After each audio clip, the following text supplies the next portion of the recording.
Welcome everybody. How are you doing? Yes, we are still waiting for verdict, and it's going to have to be on Monday. Lord willing, and that creek don't ride. Thank you so much for joining. We're going to do things a little differently tonight. If you'd like to join the live and have a camera, you may do so. There's a link in the description on YouTube. You may join us. Also, I have a special, how do I put it?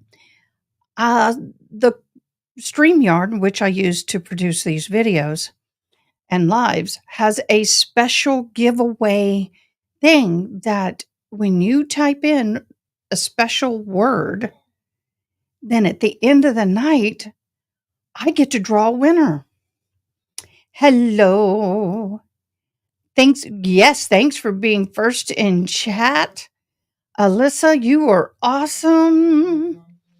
You are awesome. So I'm going to post what it is. It's hashtag sub. And let's see if it worked, because I'm excited, because now I can do giveaways, and I am going to give away something tonight.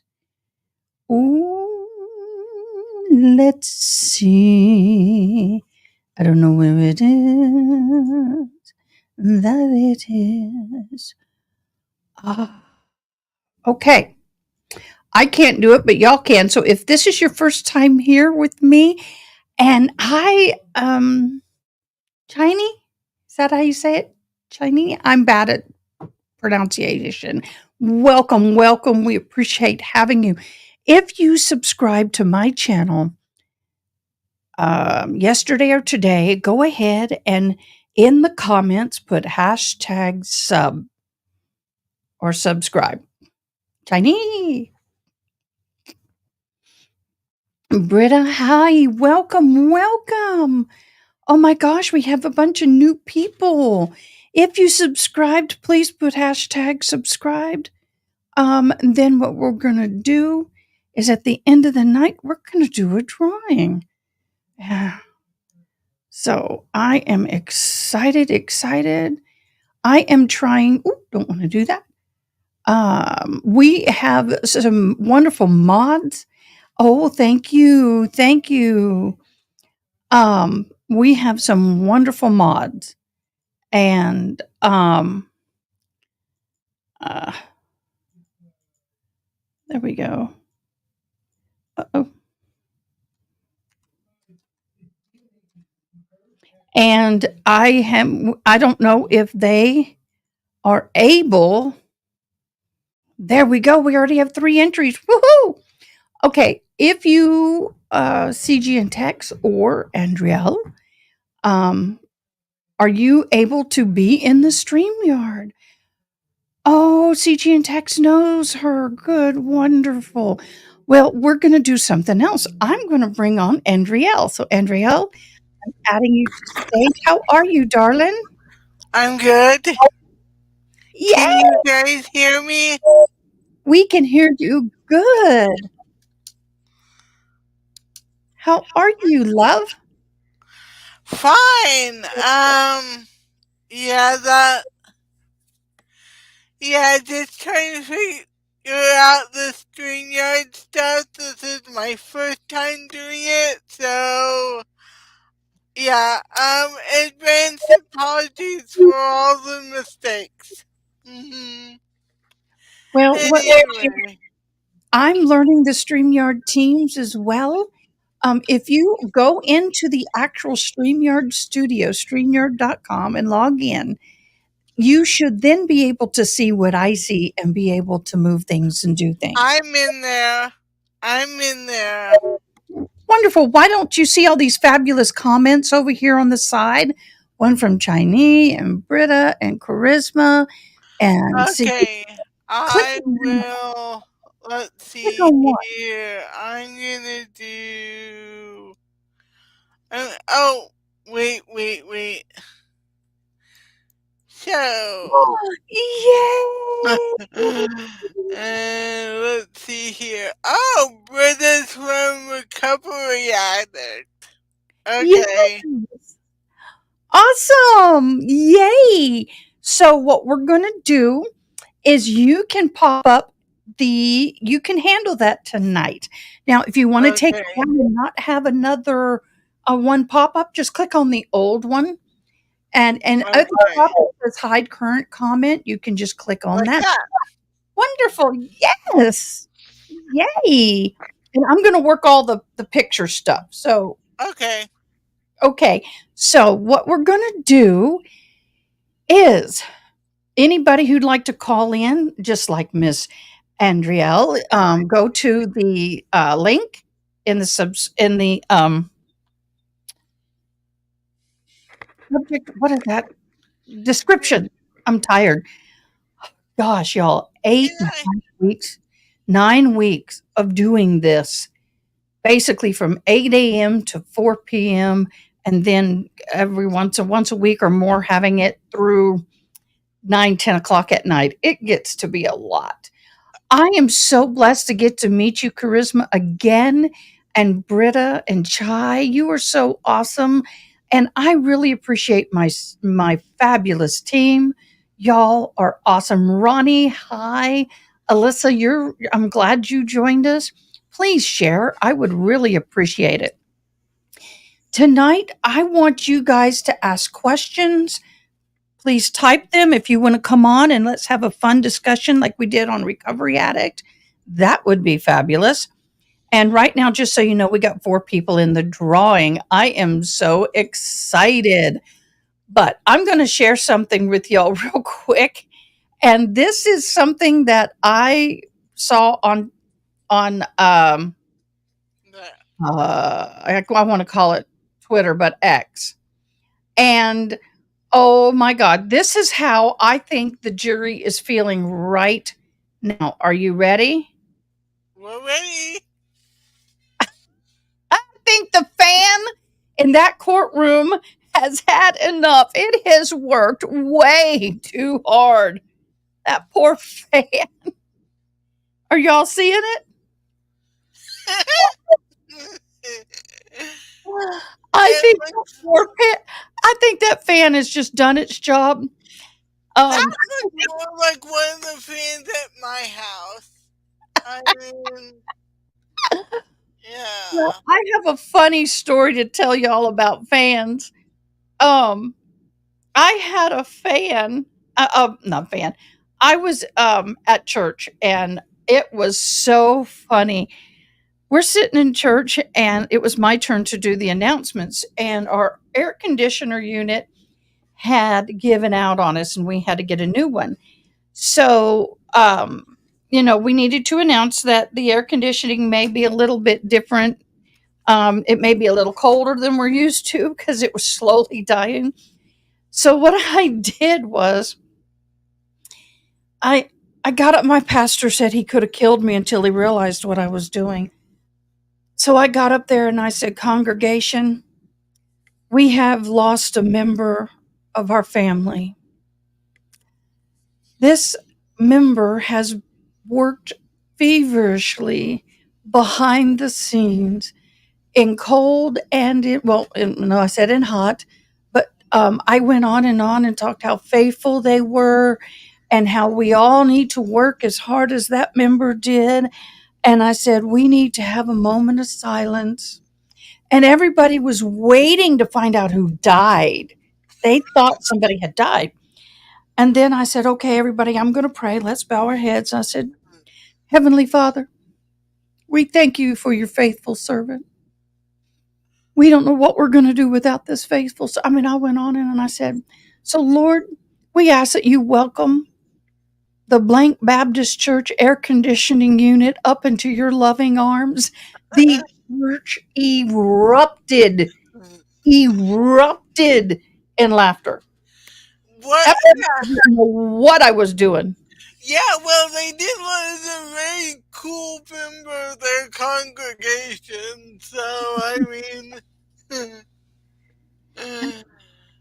let's see here. I'm still kicking. Oh my gosh, I didn't know you were ill in December, love, but I'm glad you're good. All right, Then good to see you. Thank you. let's see here. Oh, you were awesome. Thank you for joining. Wow. Well, I'm hoping to get some people to hop on, y'all. Y'all need to hop on. All right, here. Oh, thank you. Thank you. See, that's you did a good job, Andrea. That's perfect. I had them going. I had them going. So, anyway, we started off this week. I think we started off this week and we had closing arguments on Tuesday. Then we went to jury on Wednesday. Now this is Friday and we still do not have a jury. And I wanted to ask y'all, I am new to all of this. I'm new to Canva. I'm new to everything. I wanted to throw this up here and get your humble opinion. How does that look? I am new and I'm trying to figure out what to do, the old and then the new. So I'm just trying to figure it out, y'all. Just trying to figure it all out. Jackson. Oh, hi, Alyssa. So, what do you guys want to talk about first? We are now in a very long, well, some people think it's a very, very long. Oh, thank you for joining, Jules. Hey, you want to hop on, Jules? You can come on. The link is in the description. Love to have you. Love, love, love to have you. So, we have a lot of people think this is a really long time to wait for jury. It really isn't. Um, yeah, do that and I'll help you on. Andrielle, I'm going to put you, you're still with me, but I'm going to put you in the background when she comes here. Okay, babe? That's fine. Okay, wonderful. Wait. So, anyway, I knew the Canton, the little town of Canton, the same size as my town. I knew that it was a very big melting pot, but man, is it a melting pot now? That place has exploded. Hey, welcome, Jules. If anybody watched the Maya trials, I have a friend named Mia. I have a dear friend named Mia. And I'm very dyslexic, Jules, so I do that all the time. The Maya trials, this was a very important part of that trial.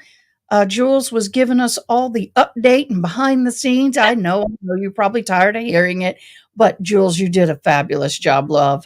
Welcome. Well, thank you. Thank you for having me. I'm just trying to pop out the chat here so I could see it while we're talking. Listen, you know, this whole thing got started with recovery addict, and I didn't even know who he was. I had no earthly idea who he was. it was someone from Rob's, Lawn Lumber chat, because I was in there doing the updates. And then that's when someone said, "Oh, you need to go see Recovery Addict." And I'm like, what? What? You hear Recovery Addict and you know where my mind went. And I'm like, yeah, I don't think I need that.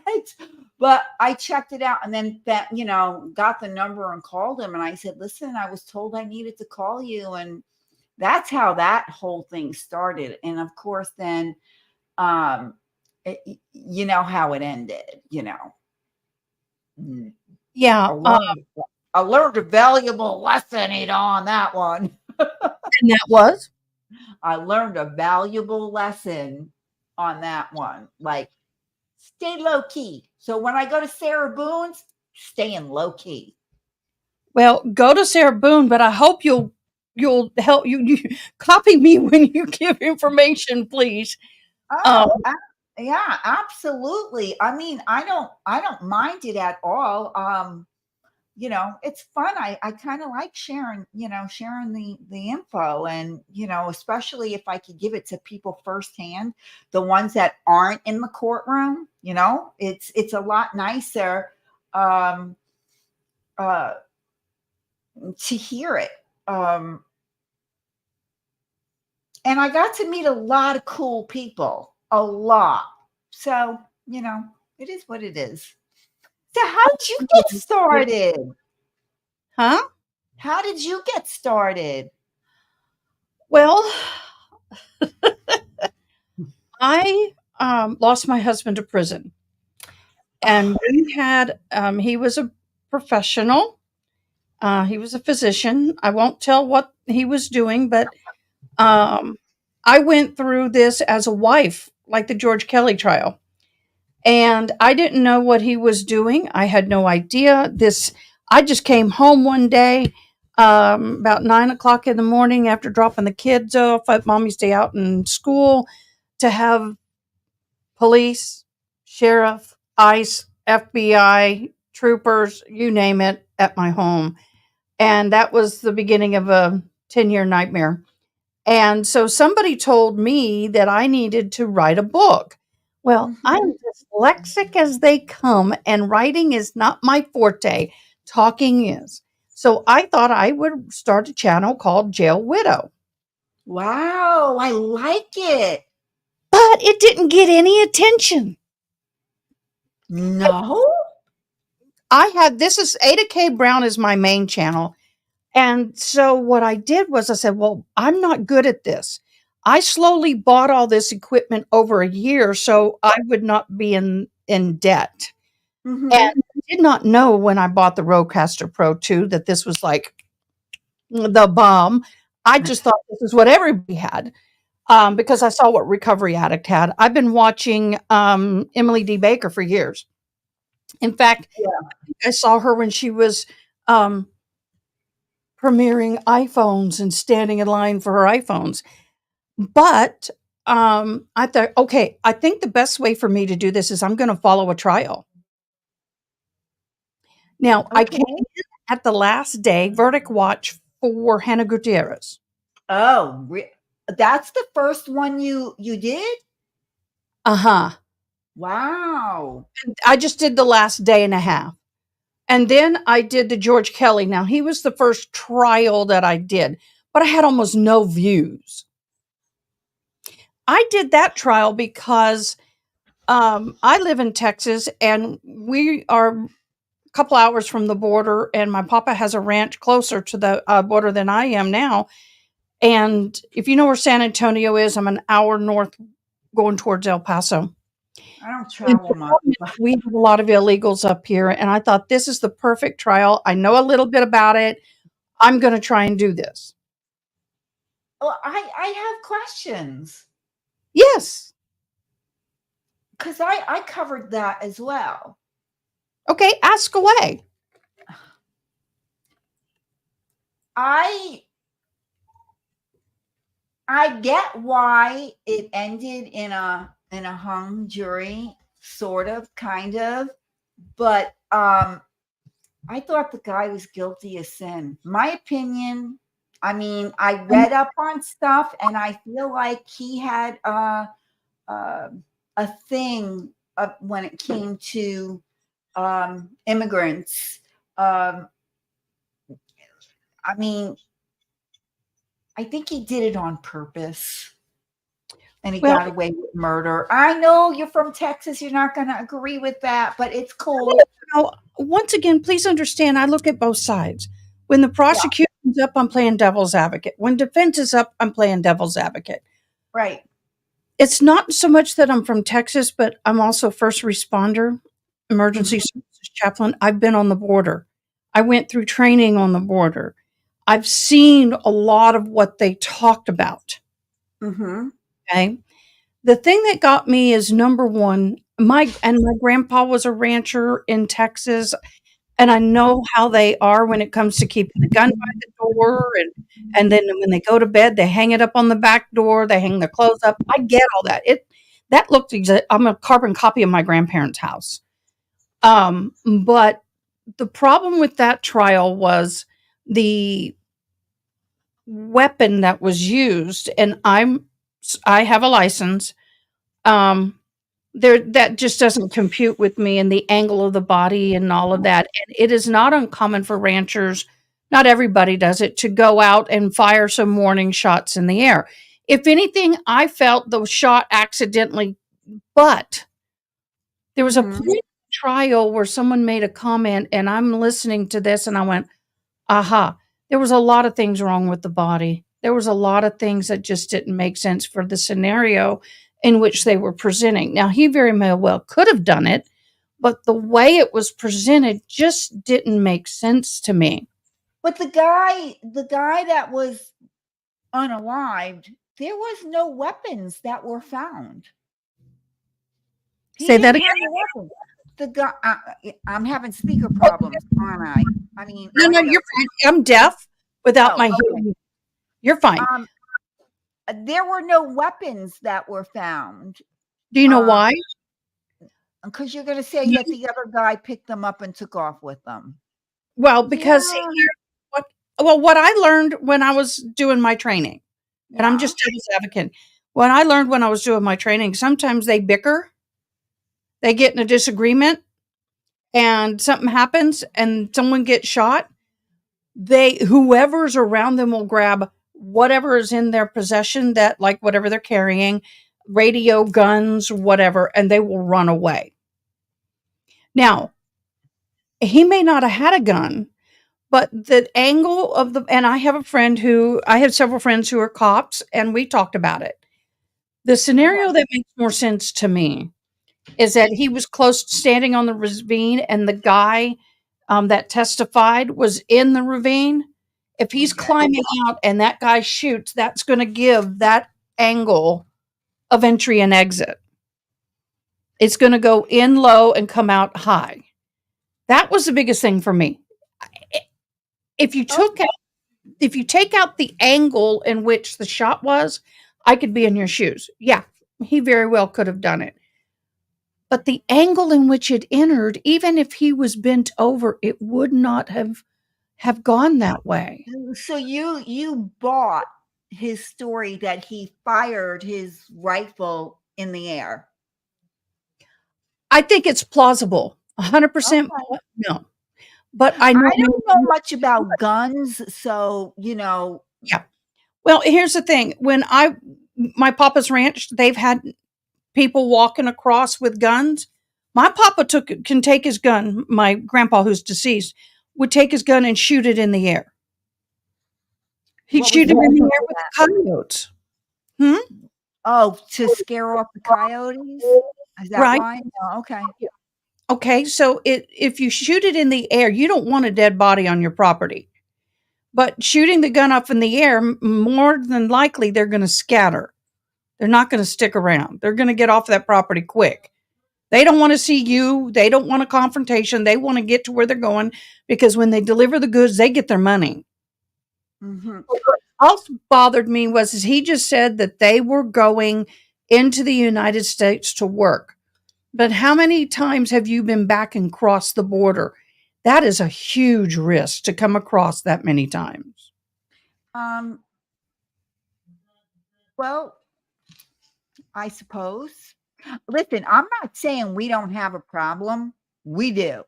It's a big, big problem.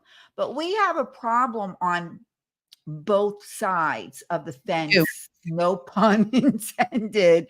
Um, there's a problem on both sides. What's going on down at the border with children being locked up and, women being assaulted and children being assaulted and all of that stuff. It's horrible, absolutely horrible. Do I have a solution? No, but we need one, and I think we need a special commission, a bipartisan. And I don't do politics, folks. So, but this is the only word I could come up with. No, you're We right. We do. We need a committee or some group to come. something to solve that problem. And I know it's not going to get solved overnight, but we need to do something where that's concerned. And then, The thing is that go ahead. people don't know how much damage is done to the property. There's so much damage. $80,000. One rancher in a little town about halfway between the border and me spent $80,000 in a year. They stole things, copper off his tractors. They broke and cut fences. They broke into the deer leases that he had. They had little deer cabins and stole the food. And I mean, they even burnt one of the build deer leases down because they put a fire inside on the floor to stay warm. And it's just exasperating as a rancher how much damage happens that's not covered by the insurance. I was going to ask you that. Not all insurances will cover that kind of stuff. So for him, now, once again, devil's advocate, for him to put the gun in the air and fire it to run him off the property or scare him, I don't believe was a wise thing to do, and never is a wise thing to do. If you don't know where that bullet's going to land, you don't propel it. That's my. By the way, I'm not monetized, so you're fine. Oh, okay. I wasn't quite sure, and I wanted to be careful with what I said. I got another 600 people, but Yeah. for me is if it just created enough doubt. Not saying he was innocent or guilty. Only that's between him and his Lord or whatever. But I just felt you're good. I just felt that there was just enough doubt, and like with this case with the Karen Reed, they just didn't handle it properly. And Everything from start to finish. Hollywood sheriff and him going across the border and interviewing people and not recording it, all of that, none of that should have come in because it is illegal to go across. There is a understanding between Mexico and the United States that you cannot cross either way if you're going to be interviewing witnesses or doing anything like that without notifying the opposite side. And any evidence you gather from that interview, you must share with the other side. So that to me was a big deal. That was shady. Do I really know whether he did it or not? No. No, none of us do, but I saw an interview and he just seemed very arrogant. We had several cases here, and in fact, we've got a current one now where a resident executed, yeah, I'm using that word, executed. I'm not monetized. Go for it. A black man and said he feared for his life. I feared for my life, and I'd do it again. And then, I mean, this happens a lot here in Florida. We had a woman that shot through her door at a black woman. Now, she said, I feared for my life. You were in your house behind a locked door, All she did was knock on your door because she wanted to know why you were yelling at her children that were playing in the lot next door. And the woman was very arrogant when she talked to the news. And, my advice to everyone out there, if you get caught up in something like that, don't give an interview. Don't, because it will come back to bite you in your ass. She is now charged and she is going on trial for murder. And it is murder. And unfortunately, I don't know, does Texas have that whole stand your ground thing? Yeah, we do. But here's Yeah. the thing. By the way, I do understand what you're saying. Arrogance doesn't equal guilt. That is true. But I have to say, for a man his age, going through that whole ordeal was brutal. And his wife, who's an innocent person, and she was I was in the same shoes. She was different type of crime. I give her kudos, man. She held up well. But the situation here, when I went through my training to get my license, which we no longer have to in some situations, but in others we do. The first thing you learn and you're supposed to do is find an exit, find a way out, leave. You don't pull and discharge anything unless there is no way out or it's immediate threat of life or limb. So I struggle with some of these. I feared for my life, so I can do this.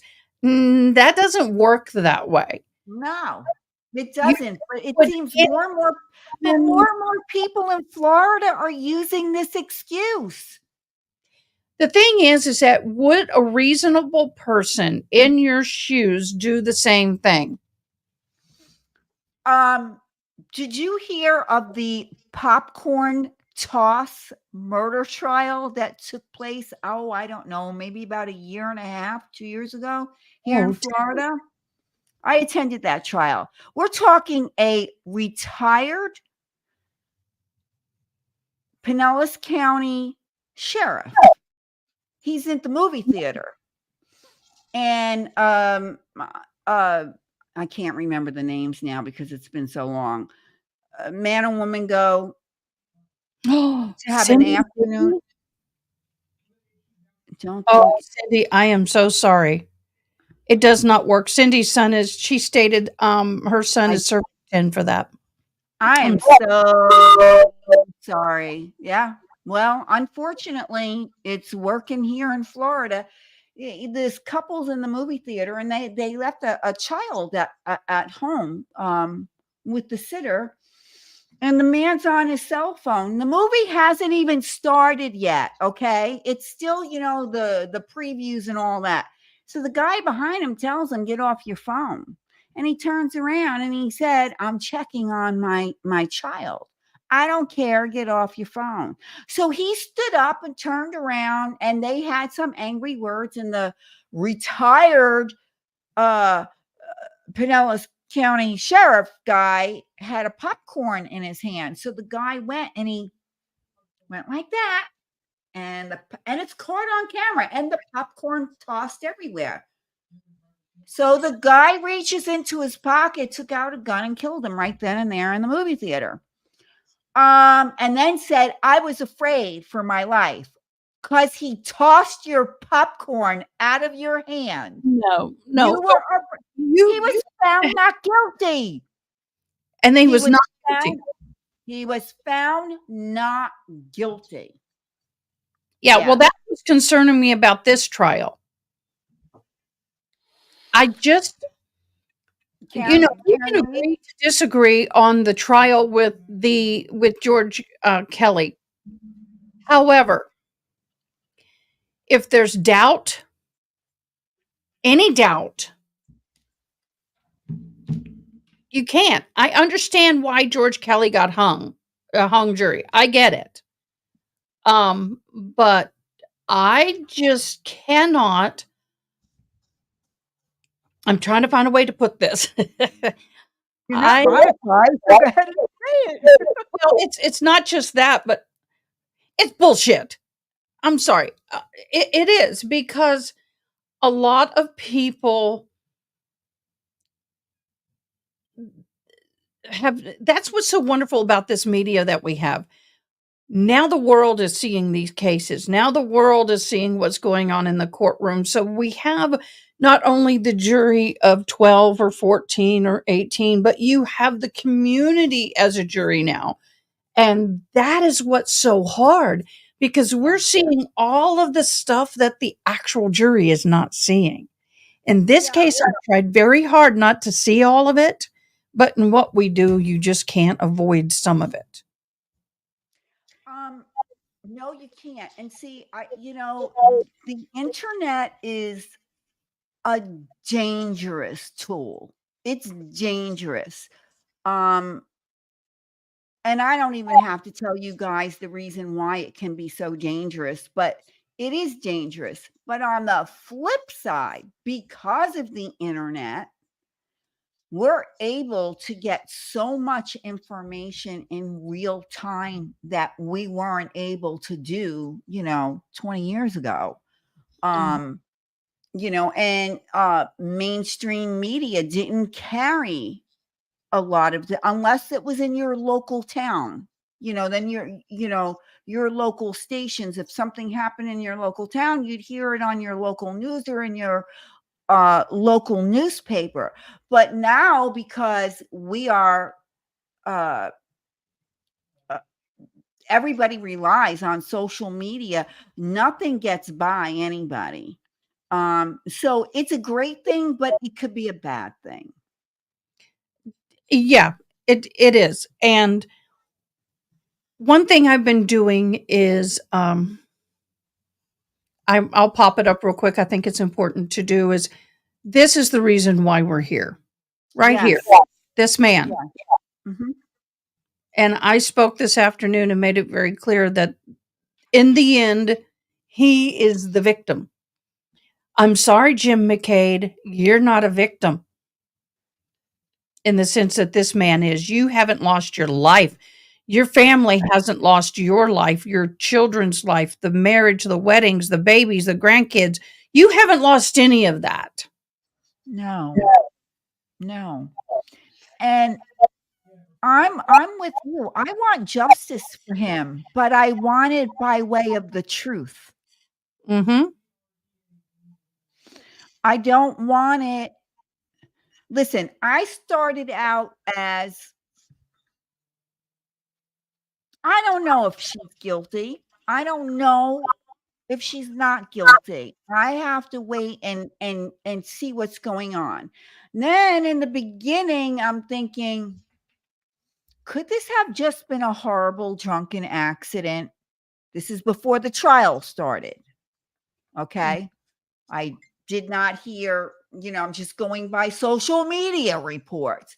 Mm-hmm. Well, okay, maybe it's possible, maybe she was drunk. She didn't. And then when I found out that, a 3-point turn was involved, I thought she was drinking. And it's snowing and she's doing a 3-point turn and she didn't see him and just took off and got back to the house. Meantime, I don't know about any of these voicemails, these messages she's leaving. She went home, passed out. When she woke up at 4:00 in the morning, realized he wasn't home, she panicked. But once the trial started and all of this information's coming out, I'm like, what is the Commonwealth doing here? I still don't see any evidence against her. I just didn't see it. I didn't find her voice messages damning at all. God, when I was going through my divorce, if you people ever heard the things that I said to my ex, I'd be in jail. Yeah, I mean, my husband and I don't think I ever went that far with him, but we never had a major argument until after his arrest. But my other long-term significant other, towards the end, I said some pretty harsh things. It just frustrates me, and I wanted to stand up. All right, there's not a person in this room under extreme frustration and stress and anger has said anything remotely like this, right? Yeah. I Yeah, mean, as my friend says. I was like, And she's frustrated. She's starting to feel like a babysitter with fringe benefits, I'm sure. Yeah, I mean, I mean, those are not her kids. She did not want. no, but He she didn't. was good to those kids. I mean, the morning that they had the argument, it was because she bought the girl Dunkin' Donuts. He got mad at her because she bought his niece/daughter Dunkin' Donuts for breakfast. Motive is not an element, but there is motive for the yes, yes, yes, yes. So, in my humble opinion, after seeing all the evidence, a lot of people don't believe John was ever in the house.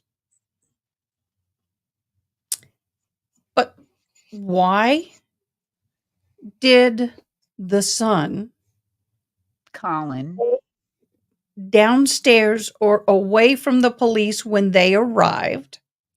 Why was he not questioned the moment they got there?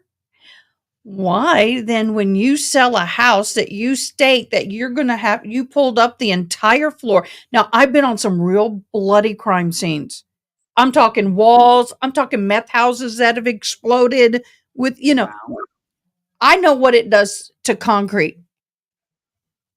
You don't present a receipt for any plumbing bill, nor do you present a receipt for any plumbing equipment that you would have had to use to fix the leak.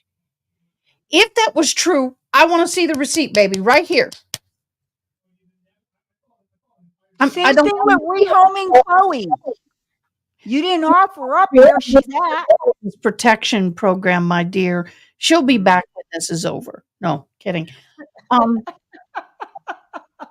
had a dear friend just a couple weeks ago who has a Great Dane, never bit anybody. It was a little skittish. It was fearful of new people, but she bent down at 1 o'clock just in the morning before she went to bed to give it a biscuit, and it tore her face up, knocked her teeth out.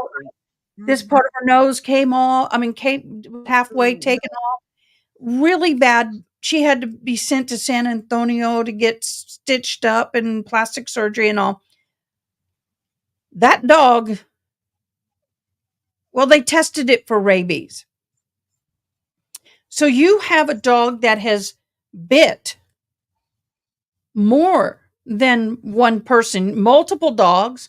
Two ladies, while they're walking their dogs, got attacked and had to have surgery. All of this stuff. Yeah. And don't forget the slip Higgins made on the stand. But don't forget the slip of the lip that Higgins made on the stand. And remind everybody what that was?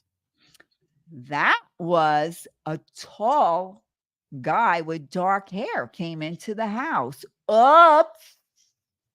He caught himself. Jennifer said Colin wasn't there when John was. Yes. I was mind blown. So, and the butt dial thing, I lost my, I lost my shite when I heard that the first time. I was floored. I'm like, butt dialed? That is when I got into this case because I was just getting out of the Hannah Gutierrez read, and I had saw a video clip where her lawyer was saying butt dialed in court about 30,000 times and enjoying every one of them. So I that's what caught my eye on this case. Okay. I left my phone in the living room. I have the same phone, mind you, that they had. Okay. I have the same phone. I have the health app on my phone.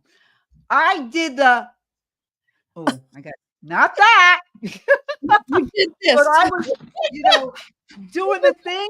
Okay. You can't shake your phone and it's going to show you took steps. Okay. I have the same exact phone. You can't. And when Lolly in his closing said, "Oh, you could be in the car," I have never, Haley, never. Driving in the car and oh no, I'm sorry, that wasn't Lolly. That was that yellow cottage guy on Court TV. Saying you could be driving in your car and your health data on your Apple phone is going to record you took steps. That's a lie. I mean, I'll go get my phone and I'll do a demo for it. You can't shake your phone. You can't use arm movement. No. My health data only kicks in if my phone is either, say, in my bag on my shoulder and I'm walking, and it will pick up the movement of your hip, of your leg moving. Okay. When I go for walks and I take my phone, I have a clip and I clip it right to my waist. So I check to see how many steps I got in.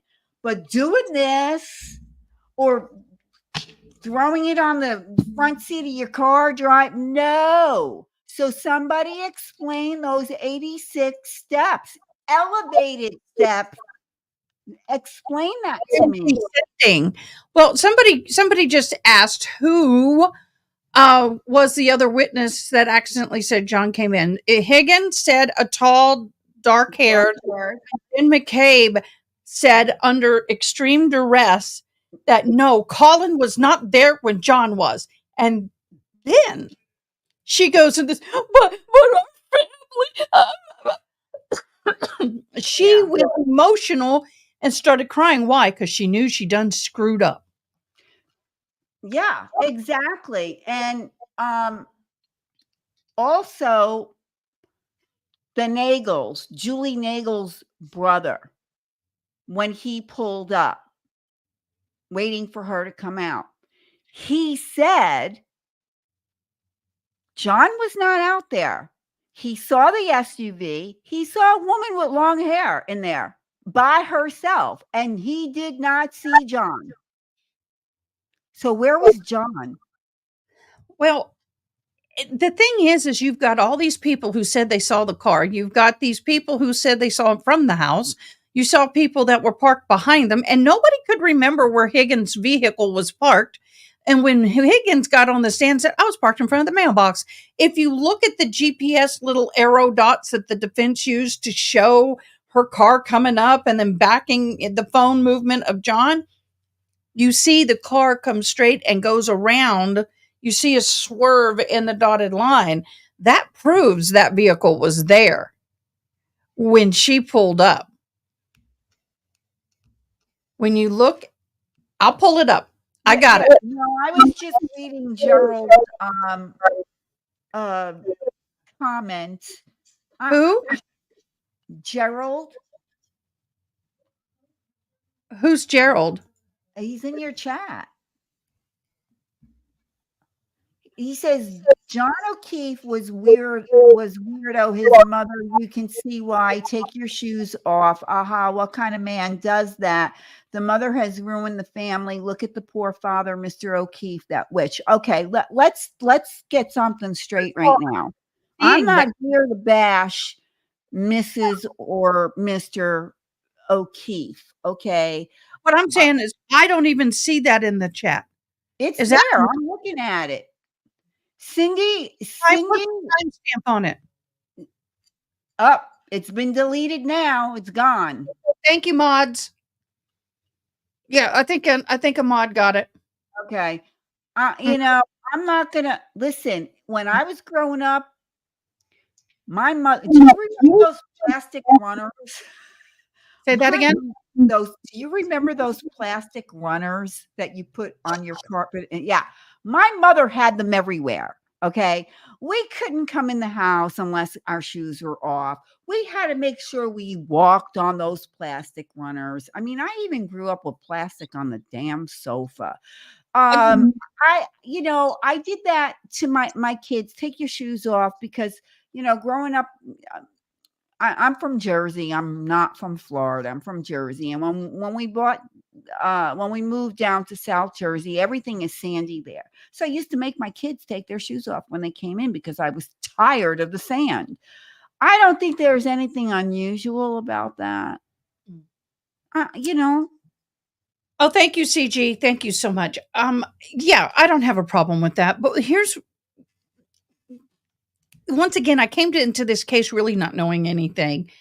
And I heard the prosecution and I went, wow, this is going to be good. Then I heard the defense and I went, hmm. But medically speaking, I look at this from the inside out. Let's look at Mhm. him and then work our way out. The victim is going to be the primary source of evidence, then work our way out. His his arm is definitely not a vehicle.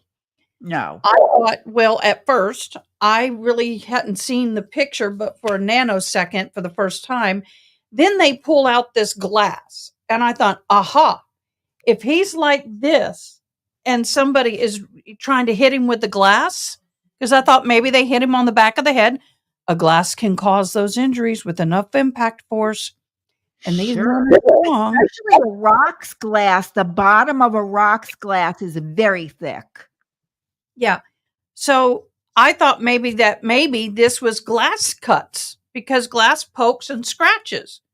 The sharp edge would go in and then scratch. I thought it may have been the glass at first because the dog bites weren't as patterned as I would be used to because I used to be a dog groomer and I've done a lot of things and I've been bit. Let me tell you, I've been bit. Um, and I've also, when I was in my early 20s, I did body work and I used to replace headlights, but when they were glass. And I used to What do haven't Bondo you work. done? Huh? What haven't you done? I can't do taxes and I kill plants. That's why they're all fake. I got a black thumb. So, but the thing was, is then I saw that picture again and I really started looking at it. To me, it looks like the bite is at the elbow and these are claw. Like it Mhm. goes up and it didn't get a full force bite. That it didn't do because the canines are not as prominent. Yeah, and don't forget, your This natural instinct is to pull away. exactly. So, how was Chloe involved? One of two ways I can see it. First way, say he gets in a mild altercation near the door. Brian Higgins and him getting a little verbal. Higgins punches him and he walks outside, hits the scratch on the nose and the cut on the eye. They have a little scuffle. Mm. He goes outside. Well, if the dog was in the house and someone's standing by the door and the dog is an escape artist, that's how he escapes the backyard, the front door, and has attacked other dogs walking by. I thought, well, maybe he could have run out the door and chased John O'Keefe. And John went like this to get away. He fell back, hit his head on the fire hydrant, and everybody goes, oh shit, and leaves him. But then pull him from the fire hydrant up onto the yard? They may have pulled him up a little bit to see if he was alive or dead. And when they realized the severity of injury, they left him. But they still would have known about it. Sure. The other thing is that there is some people who really believe that there was a big fight down in the basement and all that evidence was down there. The upper part of the house is going to be spotless. So Nabin goes, I refuse to entertain any dog theory without canine DNA on the sleeve anywhere. Well, I that does bother me. But when I heard pig, I went, they gave their dogs treats. People said they seen them giving them pig ears. Years, absolutely. And that Can make your dog more aggressive if they have a tendency to be aggressive.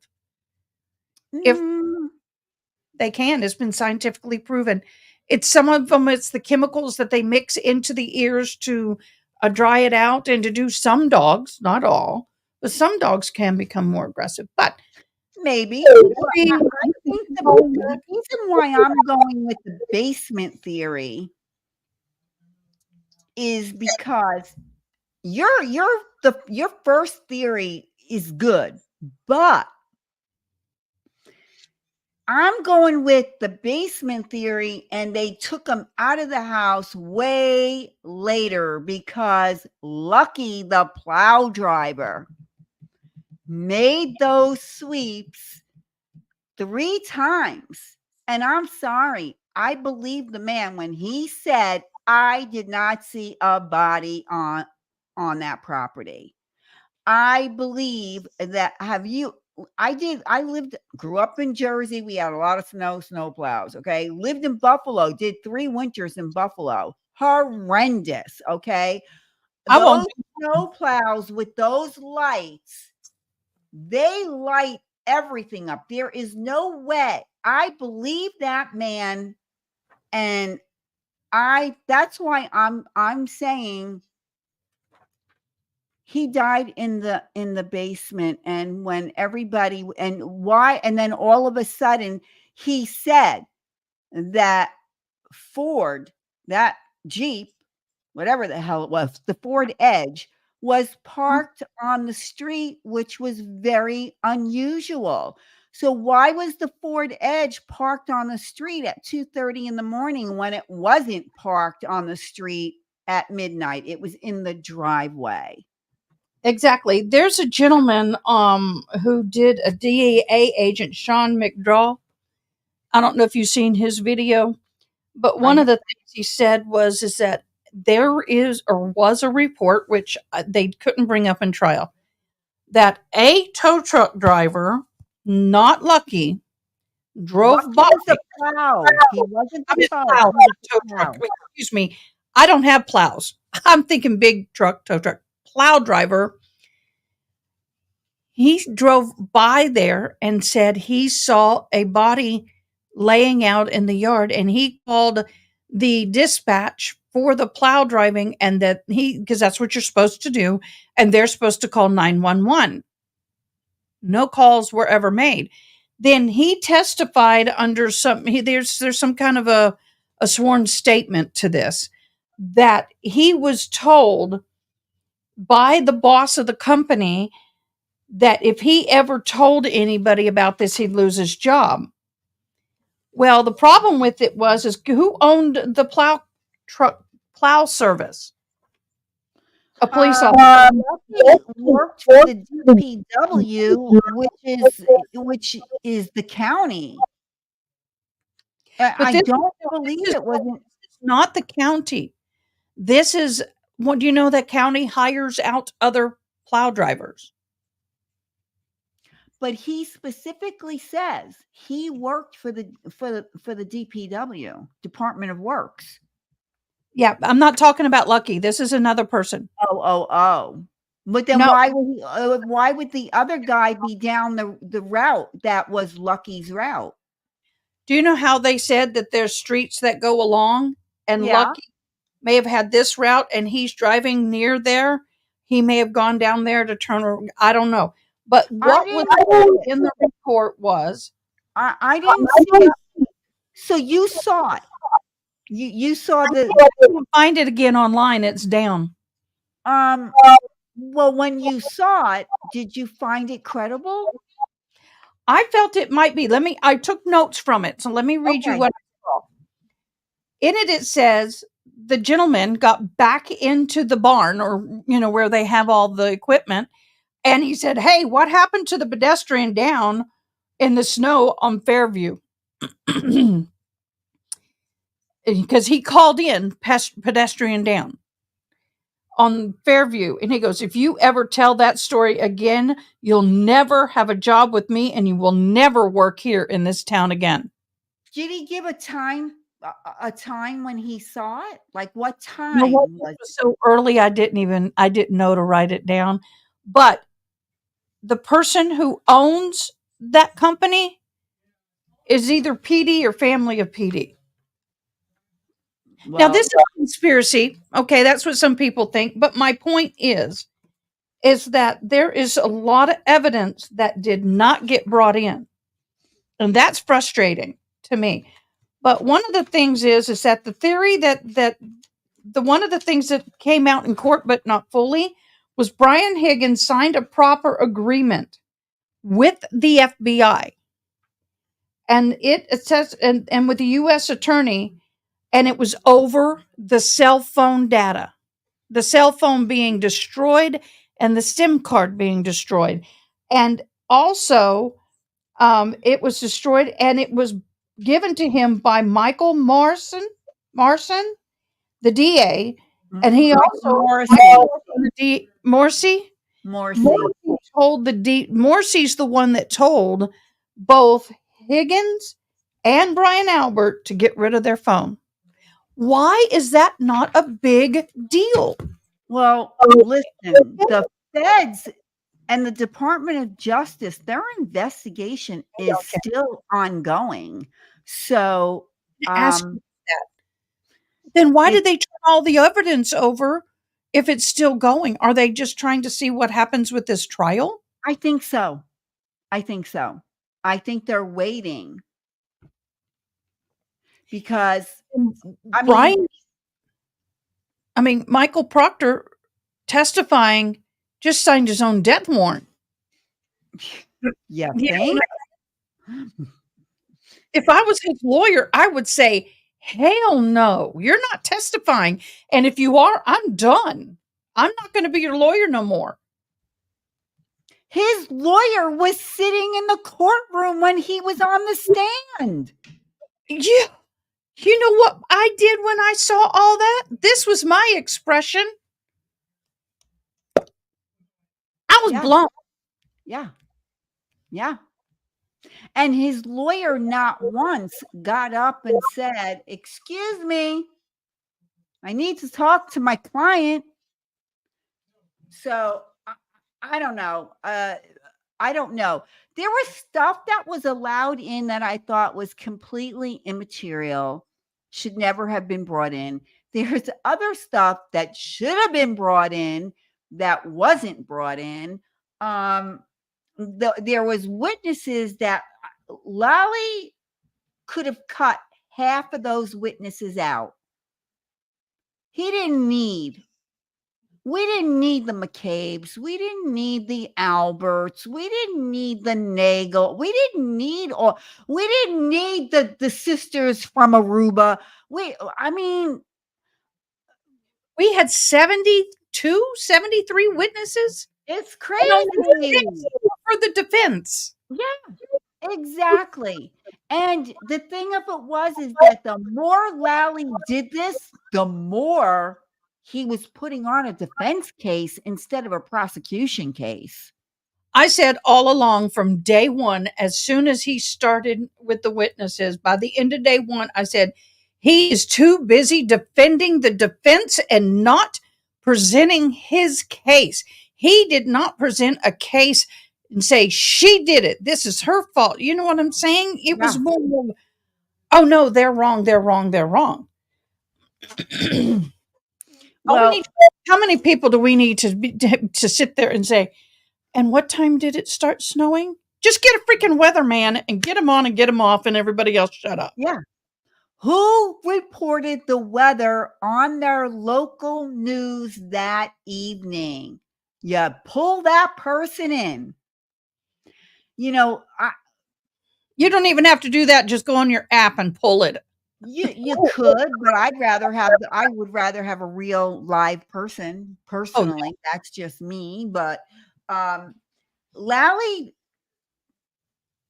you could tell he was making up shit as he was going along. He just was. And I don't think he really wanted to try this case. Somewhere I heard, and that once again, this is just hearsay, but I heard that he was forced into this because the lead DA is under investigation, and he's like, I don't want to do this. I heard that too. Shovel. Basically, my grandpa used to say this, and if you don't like the SH word, close your ears. If I've got to shovel the shit, I'm going to find a way to make it smell good. Zoe, with her comment, I knew that the defense wanted to wait. I did not know Lally wanted to wait. That's news to me.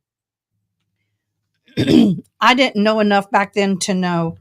So let's take this back a little bit. The two are having fights, John and Aaron, and I have a copy, thanks to my wonderful mods, of the entire text list, the string thread. Chain, thank you. And part of the thing for me is that it sounded like she was a very fearful woman. a little insecure because she kept asking her, "Do you have somebody else?" She is like a lot of women when they feel like that. Okay, not to dish women, but that's just we're more emotional. Yeah, Men are we are. more emotional. Now, let me just And also, Ada, you have to take into consideration her health issues. She has MS. That's going to make you feel insecure because those of you that aren't familiar with MS, when you have uh and you, you know it could put you down for days, weeks at a time. And then she had the colostomy. Yeah, been there, done that. No. Do I have it any longer? No.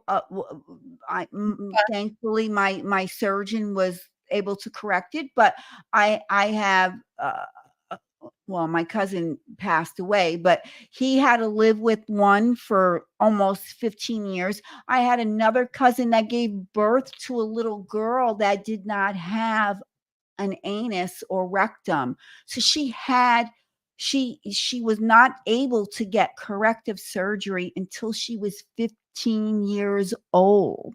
So she had the bag. That will make it more so for a female than a male, as far as I'm concerned.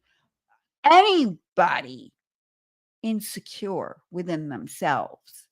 oh, definitely. And then in a relationship, and it's hard to get in relationships when you have medical conditions sometimes, and I can attest to that. But the thing is that they did go to the bar. There were nobody said they were fighting. They were lovey-dovey. The drinks are an issue to me. I'm confused about the alcohol level number for her weight and size and the amount of drinks they said she had. If it still doesn't compute to me, and she Yeah. may have drank all of those. And I heard what you said, and I want you to say that here. But the thing is, it doesn't mean she drank every single one of those. I Go ahead know. and share your thought on that. Well, this is what I do when I go out drinking. Okay. Mo- I drink sweet tea and vodka. That's my go-to for years and years. Now, if you go into a bar and you ask for sweet tea and vodka, they will give it to you in a rocks cup. So a full shot of vodka over ice, basically you're getting a splash of sweet tea. It's too much for me. So what I do is I ask for a glass of sweet tea, which comes in a tall glass. And I ask for a shot of vodka on the side. And I pour half of the shot into my glass of tea. When I'm done, I order another tea and the other half of the shot goes in there. So I'm basically getting a twofer for the price of one. That's Water, how I'm looking at here's it. a very good point. Haley Mouse, leave that up, please, and Andrielle. This is a really good part. People who have bowel and stomach issues to this size, I mean, to this amount, you don't go drinking like a fiend, like they said she did. I don't believe it. They were No, buying drinks back and forth, so she could have been giving that drink to somebody else. she could absolutely. And the thing of it is I don't have a colon. All right. My entire large intestine is gone. So I feel Karen Reed's pain. All right. All I have is the small intestine. So what I eat and what I drink, it digests very quickly where I'm like, okay, got to hit the restroom, got to go. I got to go because I no longer have the colostomy. So I got to go. Um, and there, yes, Your body's not going to process all of that either. It's not going no, to absorb it. no. So But alcohol. I could get drunk really easily. Mhm. And that's another reason why when I'm out, I do what I do. Nobody has said, Britta, how many drinks John O'Keefe had. Nobody has said how many drinks anybody else has had. And No, when they did get asked, oh, 2 or 3, I'm like, excuse me, I don't think so when you've gone to 2 bars.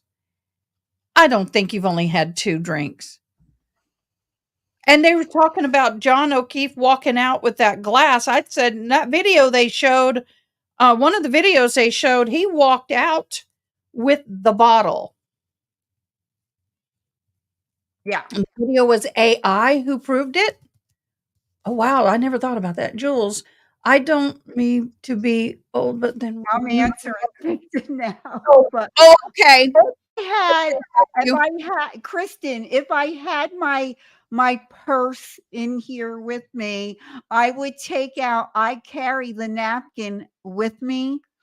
I'm not gonna tell I have a note on the napkin, and I can't tell you verbatim, but it says, like, "If you're gonna roofie me, make sure you double up on it because, I have a good constitution," whatever the hell I wrote on there. It's something really sarcastic, and I just leave it. I I set it on top of the shop. Nobody touches it. And I go to my local establishment where everybody knows me, so it's all good. I'm good. but the thing is that once again, there's no evidence right now that she at that point. Now, when they leave, there was a video that came out with them leaving where Brian Higgins and the Alberts were he was holding them back. You saw the video. Yes. I saw the enhanced video. Mm-hmm. He's clearly one is standing behind him, grabbing his arm, pulling it back, and Albert is in front of him with his hand like this on his either shoulder area or chest, like, buddy, calm down. He's yelling at him. Well, my whole thing is that there was a disagreement. Now, what is it?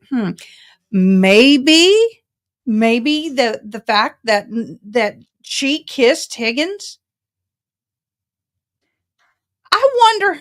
And she ignored Higgins at the bar. I mean, he sent her a text while they're at the bar, like, well, whatever it was that he said, like 2 words. It was well something, or well, Karen, or something like that. And she ignored him. And she very well could have. Let me look at this. Guys, we only have 5 entries for the prize tonight, and it will be another tumbler. It's not this one, but it will be another tumbler like this. It is a Starbucks tumbler. Jules? No, I'm good. Thank you. No. Yeah, don't include me in on it. Let one of your Okay. let somebody in your chat get it. Sounds good. So all you have to do is put #sub in a comment if you've just joined me in the last 2 days. Okay. So the thing is, or if you subscribe tonight, the thing is that it's all smoke and mirrors to a certain point. We got to get down to the gist of it. They leave the bar. John knows about the kiss. Mm-hmm. He does. He also knows about the text. I mean, I think that part I don't know.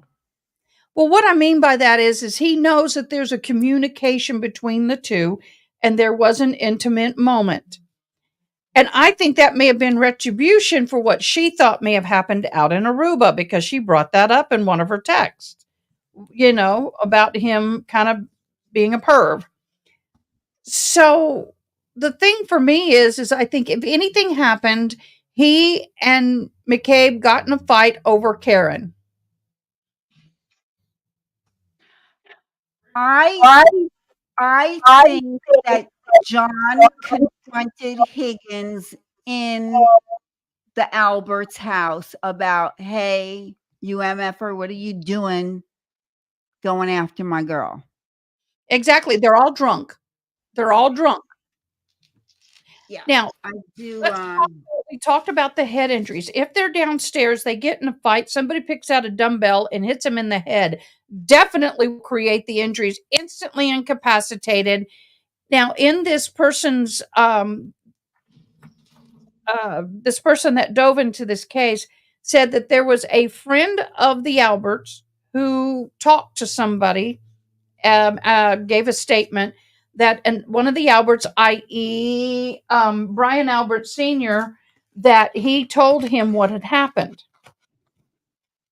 And basically, what that person stated, now, once again, this is all hearsay, but it's a theory. They went downstairs. The women were upstairs. The guys went downstairs, typical separating after, you have a few drinks together. And there was a fight that broke out between John and Brian Higgins. And basically, a barbell was used, hit him in the back of the head. He goes down pretty quickly. Now, if you remember, he did have some bruising on his hands and the nose and the cut on the eye.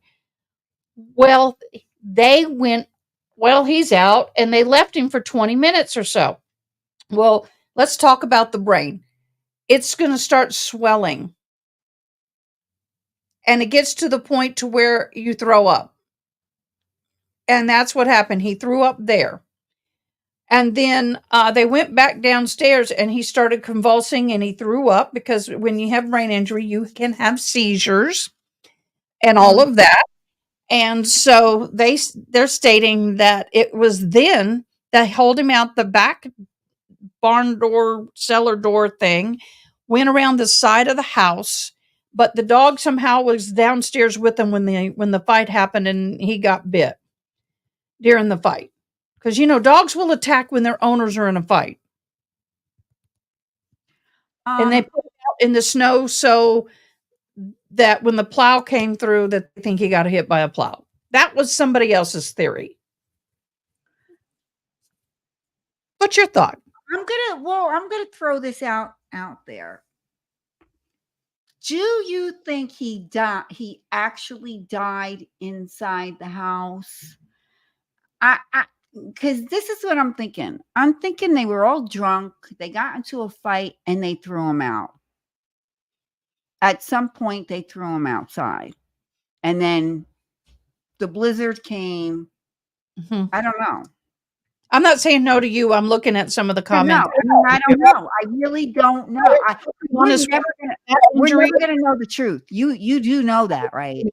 But one thing I will say, I have 100% confidence in, and that was the Emmy that basically, or the person that said, who did the on the defensive side with that injury, it's lights out, and I 100% agree. From everything I've experienced in my life and things, and what my husband was a physician, and I'm just going to say, I believe that story. I believe the injury that he had, the way the skull was damaged, the way the brain was damaged, it was going to be boom, lights out. He can probably still breathe and everything, but he's going to have such a brain trauma that he's not going to move. He's going to have to be carried. There is no way this guy can move at this point. He's incapacitated. I think where the defense made a mistake was pushing the frame job. Mm-hmm. Mm-hmm. I don't think that they should have put that out there in the media, and certainly not brought it up in their opening and their closing. I think they should have just stuck with the reasonable doubt. I mean, Crash Daddy and his buddy, that was enough for me. All they had to do is, and it's not, and that's another thing people forget. It's not up to the defense to prove anything. She's automatically innocent until she is proven guilty beyond a reasonable doubt in a court of law. The defense does not have to prove anything, but they can certainly put on a case to prove reasonable doubt. And I think that's all they really needed to do. And I think the whole frame job, it got lost in the weeds. And so I'm afraid that a couple of the jurors may be struggling with that. I don't know. Well, yeah, I agree. And we have some comments here about the DNA on the jeans. That's exactly right. And that they agree with me. There was not enough blood on the snow, even though the snow will cool and coagulate it faster. There was not, and the blood stains went down the shirt, not back towards the back of the head, not down the side of the face from the nose. That's one thing that really got me. I was really open to a lot of things, but he was vertical when he was bleeding from his nose and eye. Thank you. Okay, where would it be? Sent you a couple of questions for you. Is it in? Okay, I'm going to go look. But the thing for me is oh yeah. Okay, well, okay, wait a minute. I think that's where the jury is struggling. They don't get reasonable doubt and want to try. Zoe's got a great point. Okay, what's her point? Let me see. Where is it? You've got it up on your screen. It's highlighted. Something else up on my screen. I had somebody send me something in StreamYard, so I had popped that up. Oh yeah. Yeah. Did you see the video? I agree with you. Did you see the video that came out yesterday with her at the bar with her lawyers and law team? Did you enlarge it and really look at it? But I didn't, but I have it thanks to my mods. Well, look at it. It's fake. Look at his arm. Yeah. Look at his arm. And not for nothing, but Alan Jackson is married. I mean, I know that doesn't mean anything anymore, but he is married. No, this is people. These are the anti Karen Reed people that are just, Well, no. I just so happen opening up Photoshop right now because I have a master's level Photoshop. I've been using Photoshop from the day it was launched. And let me I'm going to put it in there and I'm going to open it up and I'm going to be able to tell by the pixels whether or not this is real. Just open it up. I am. Just give me a quick moment. I cannot wait. I cannot wait. Okay, let me zoom in. Let's see. Kristen says those last three witnesses hired by the feds and not either the defense or prosecution cemented in my mind the conclusions I had already come to. I think Dr. Russell is fantastic. I agree. This is fake. Reason, let me tell you why I can tell. Your pixels have an up and down pattern like steps when you get down to the pixels, right? Okay. When you get in super close, this is a shot of a video, mind you. Okay, this is a shot of a video. So it's going to be some blurring. But what it's not going to have is a chunk of displaced pixels. You know what I'm saying? It's like you take pixels from here, move it, and put it over here. It's not going to match up perfectly down when you get to the pixel level. So this is not appropriate. And even this is one thing I want to say about this. They have worked together for years. You can become very close to your attorneys and friends with the families. Look at the Maya case, right? And what I'm saying is an innocent hug, an innocent moment can be taken in the wrong light. Let me tell you something about that. If you don't mind straying off topic for a moment. Greg Anderson and Jennifer Anderson, both of them took such a shine to Maya. Now, you have to understand, he met Maya in 2018. Okay, she was still a little girl. And they really believed in this family. And they considered them family in every way.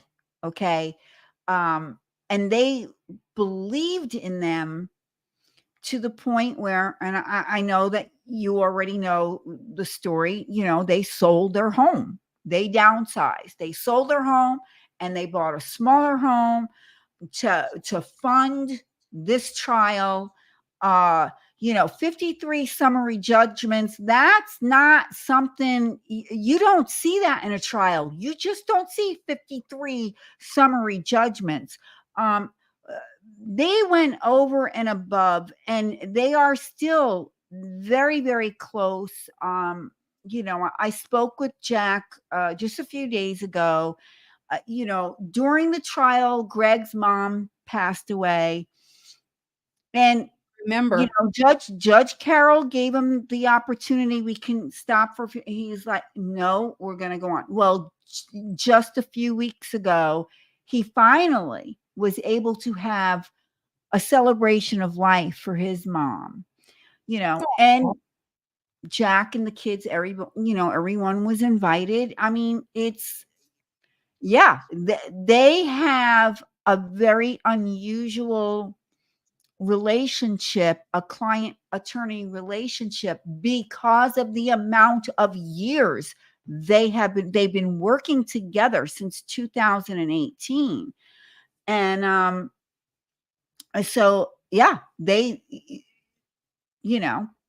I'm surprised that some nut job out there hasn't made up some story, about that. one YouTuber really pissed me off because I watched him for a while, and he made the comment that now that she's 18, he'd like to possibly date her.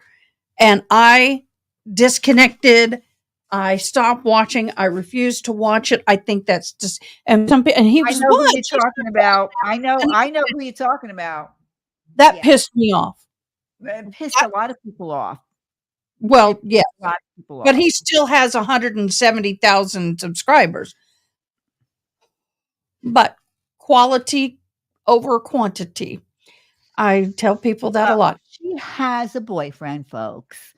And believe me, that person that said that, yeah, never gonna happen. Dream on. But it's just so many people are being so crude, rude, and disgusting. And it just frustrates me so bad. But I Yeah. want to say something about the O'Keefe family. A lot of people are angry at them, pissed at them. And I keep telling people, you have no idea what those people are walking through. And Mm-mm. they're being told by this people over here that this happened and these people over here, and they're in the middle and they have no idea. And they're damned if they do and damned if they don't. Depends on no matter which side they choose to believe, they're damned either way. Yeah, you're right. You're absolutely right. I mean, look at what they did to me. Look at what they did to Paul and Yoli. I mean, I don't know about that. Shapiro and Hunter. I Oh, yeah. mean, Paul, juror number one, Yoli, his wife. Yeah. Oh, Um, you do that. Yeah. yeah, I mean, they Who were are dragged through the mud. He's former law enforcement. You don't know if some wackadoodle out there now know because they outed him, his address and everything, and you don't know if some wackadoodle was going to go. I was really afraid for them. They dragged up my stuff. Yeah, the good old Reddit people. Thank you, Reddit. Um, Dragged up my stuff that I had to go get an emergency restraining order against my ex. Yeah. it's ridiculous? Which turned out to be I in the a few days before Christmas went from temporary to permanent. So there. Um and so yeah, you know, they don't care. They don't care. But as far as the Kowalski trial, listen, I've over the years have attended many trials, but they were always criminal trials. The Kowalski trial was the first civil trial that I ever attended. In the Mm. criminal trials, uh, I just went because I went. I wanted to see and hear and learn. Um, I didn't go in with any expectations. I didn't come out with any expectations. I was like, okay, this is what the prosecution witness said this is, how the defense came back. I didn't take a stance one way or the other. When I did the Kowalski trial, I started out that way. And I was sitting on the defense side of the courtroom when I first started attending. And after a week, I'm like, why am I sitting on this side of the courtroom? And I moved over. And I did become emotionally involved and attached, especially after I met Maya, literally bumping into her in the restroom.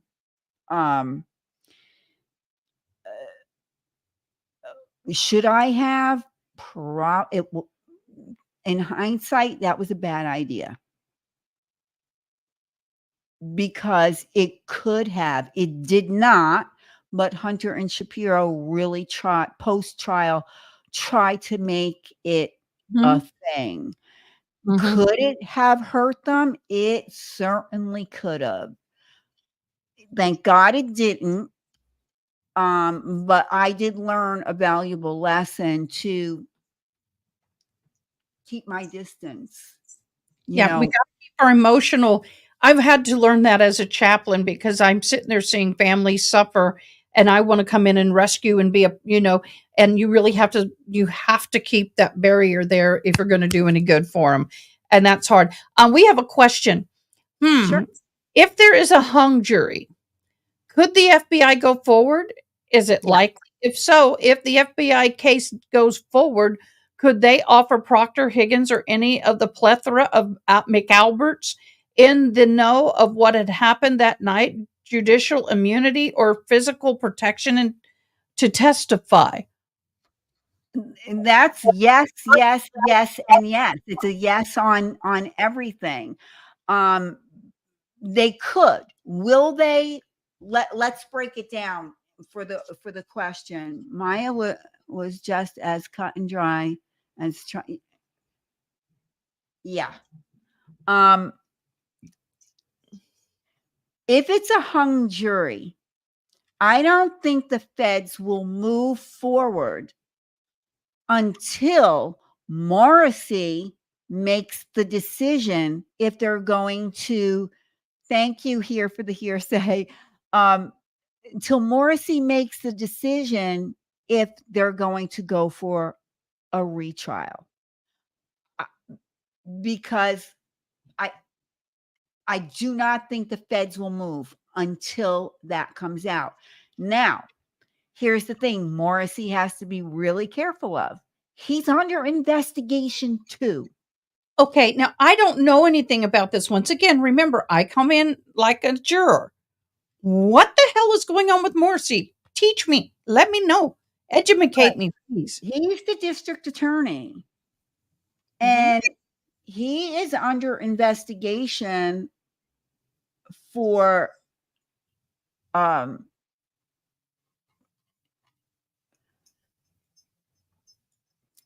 can't think of the word now. Intimidating witnesses. Now, and this it has something to do with this trial, but it's not exclusive to this case. He's under investigation where the Sandra Birchmore case is concerned. It's all the same players, Lank. Remember Lank, Trooper Lank, that got up on the stand? Well, Trooper Lank is the one that investigated the Sandra Birchmore death, and the medical examiner, she was pregnant, and the medical examiner ruled it a suicide. And now the family called Dr. Bodden in, and now he's saying this was absolutely not a suicide, and this was death by strangulation. It was and they have now ruled it a homicide, and the case is now been reopened. And Lank is part of it. And the thing is that yes, they are, Zoe. They are investigating Morrissey. Yes, and there's a financial aspect to the investigation where the feds are concerned with Morrissey as well. So there's a lot of wheels and gears in all of this.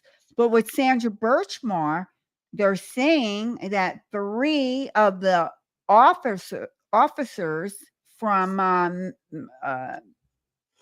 That S town nearby. yeah, and that they groomed her and had relations, and she was a minor. That's correct. That's correct. And thank you for that's it. Prosecutor misconduct. Thank you. Thank you. Thank you. Um, yes, that is correct. And there's 3 officers, and again, Trooper Lank was the investigating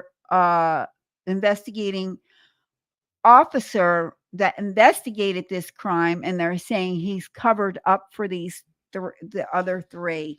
And DNA was requested on the fetus, and apparently none was done. I just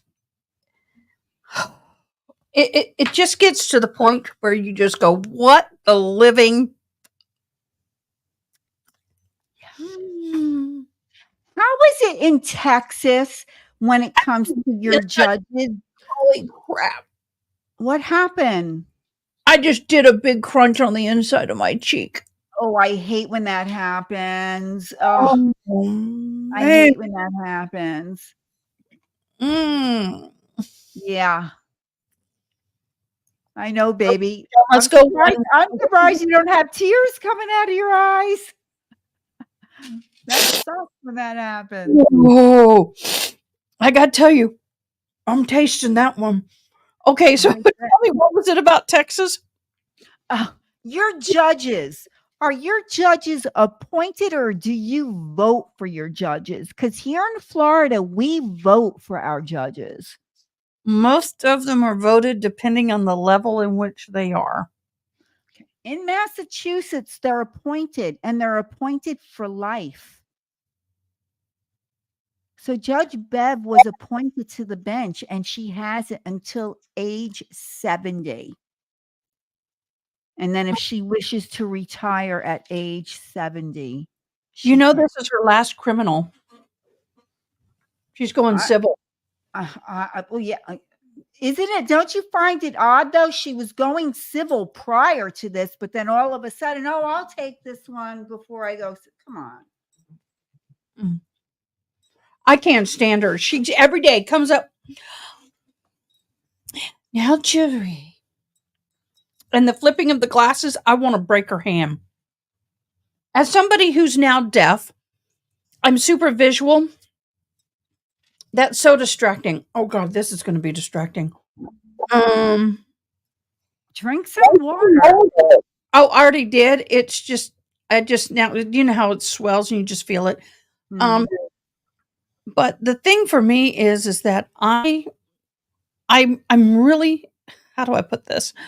In the end, it really boils down to, did the prosecution prove beyond any reasonable doubt?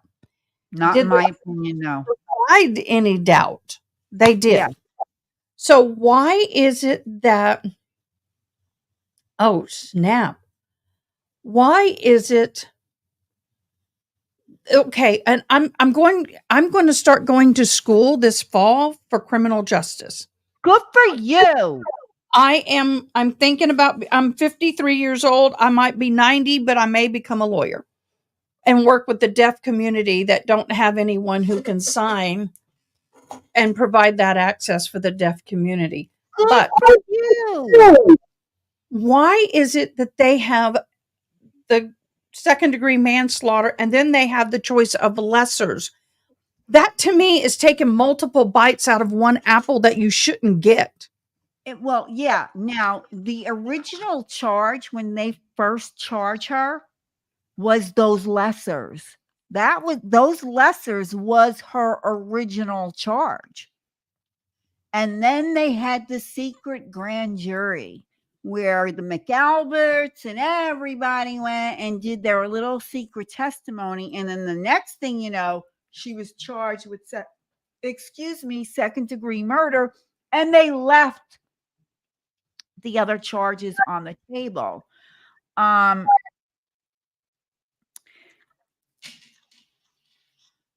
If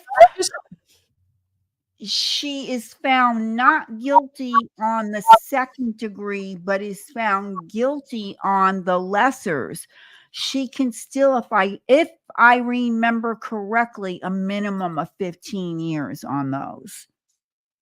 Now, if they do find her guilty, she should be able to bond out for appeal, but that's not going to happen with her. They're going to throw her in the jail. Judge Bevel never let that happen. Nope. But I agree with you. She's been out on bail this whole time. She's never done anything wrong. She's, nothing. Should she?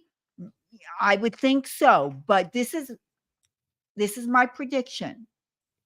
If she's found guilty of any of the charges, even the lesser included ones, Judge Bev is going to say a death occurred. Therefore, she needs to be immediately remanded into custody. That is what Judge Bev is going to do. She's never going to let her out. She doesn't like her.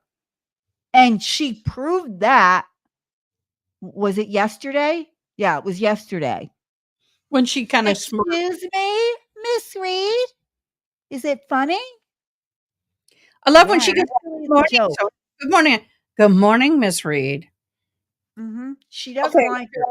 And ADA, in all caps, which means Americans with Disability Act, American Dental Association, or the Assistant District Attorney. Which do you choose?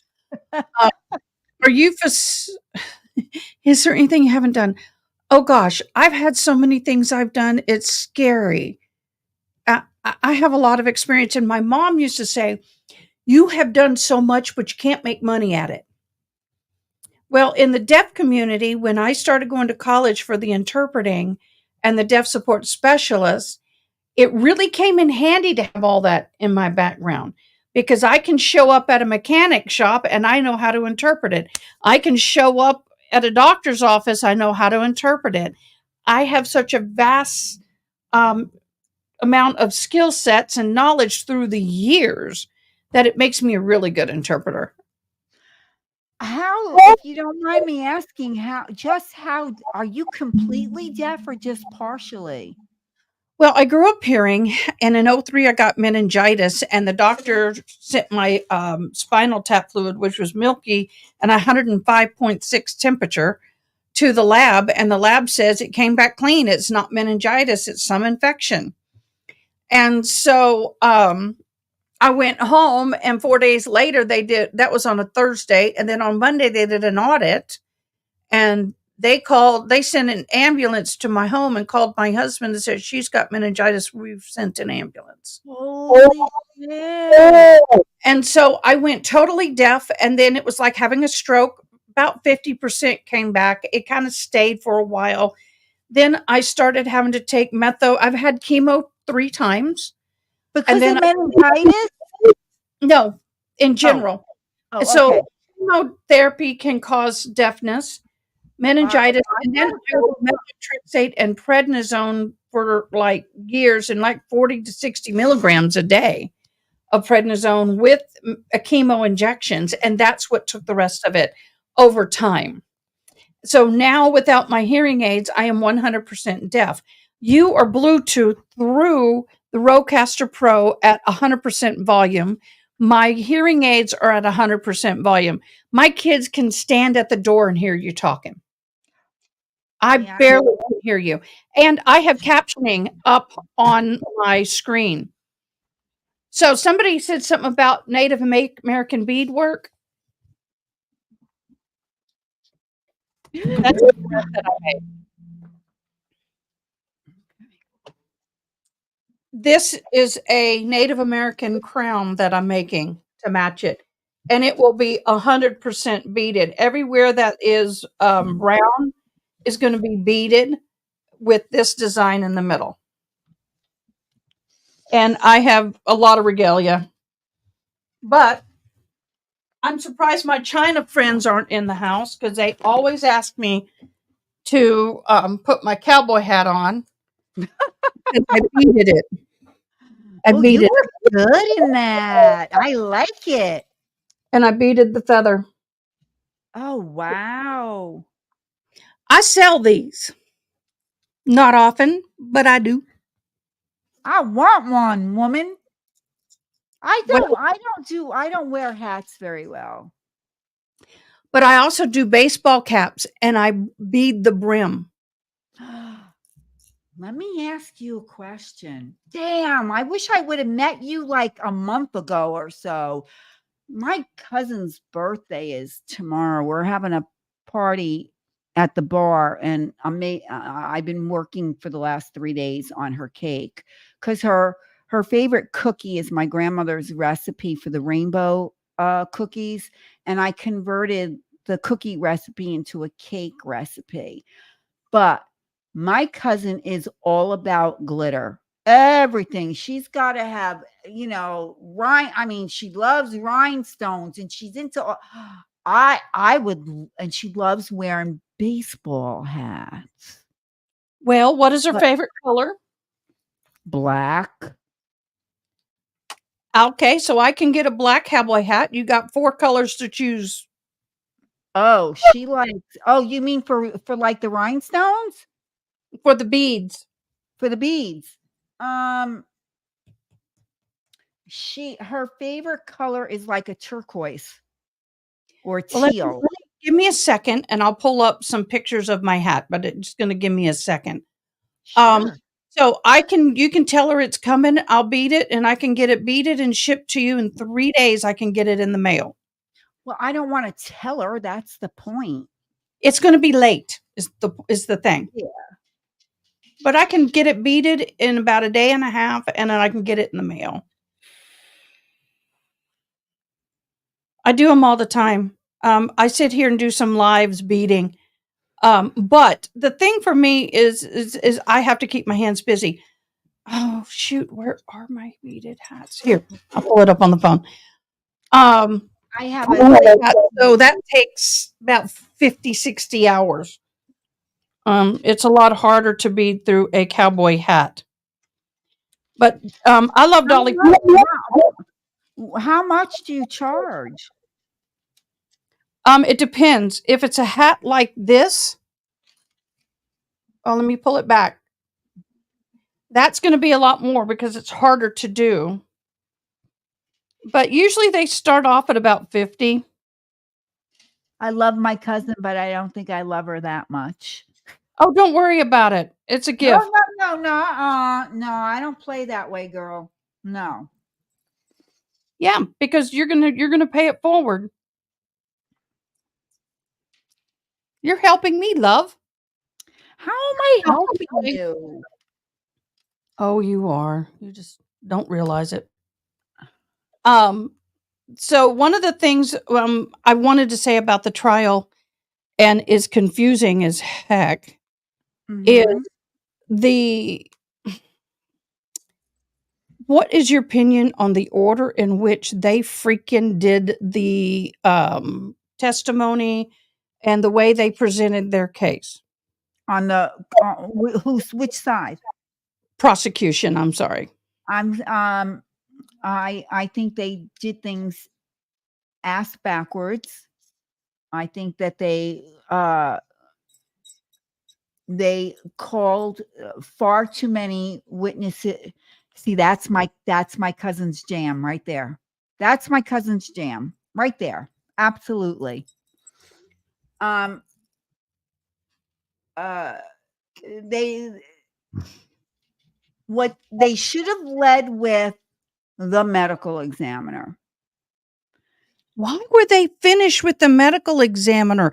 And the medical examiner wasn't even that good, for goodness sake. Well, because she wouldn't, Lally couldn't get her to say what he wanted her to say, which I commend her for it. Let's face it, Proctor called the medical examiner a whack job.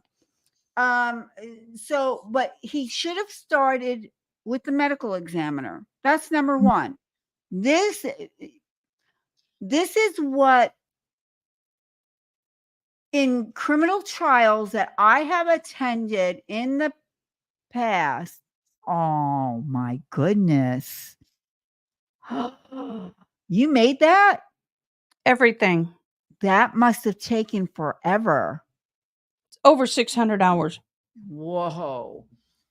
And right now, see all these? I got to bead all this. There's 12 of them here. See, I don't have the patience for that. I just don't. Well, the thing is that well, I could do a private sign language class online. The Did you hear her say to him when he said, "Well, did anybody try to persuade your decision or influence you?" And she said, "No." And Yeah. then she said, "What I said was." Yeah. Yeah. And now you see a reasonable critical thinker would remember that, because he ended with her.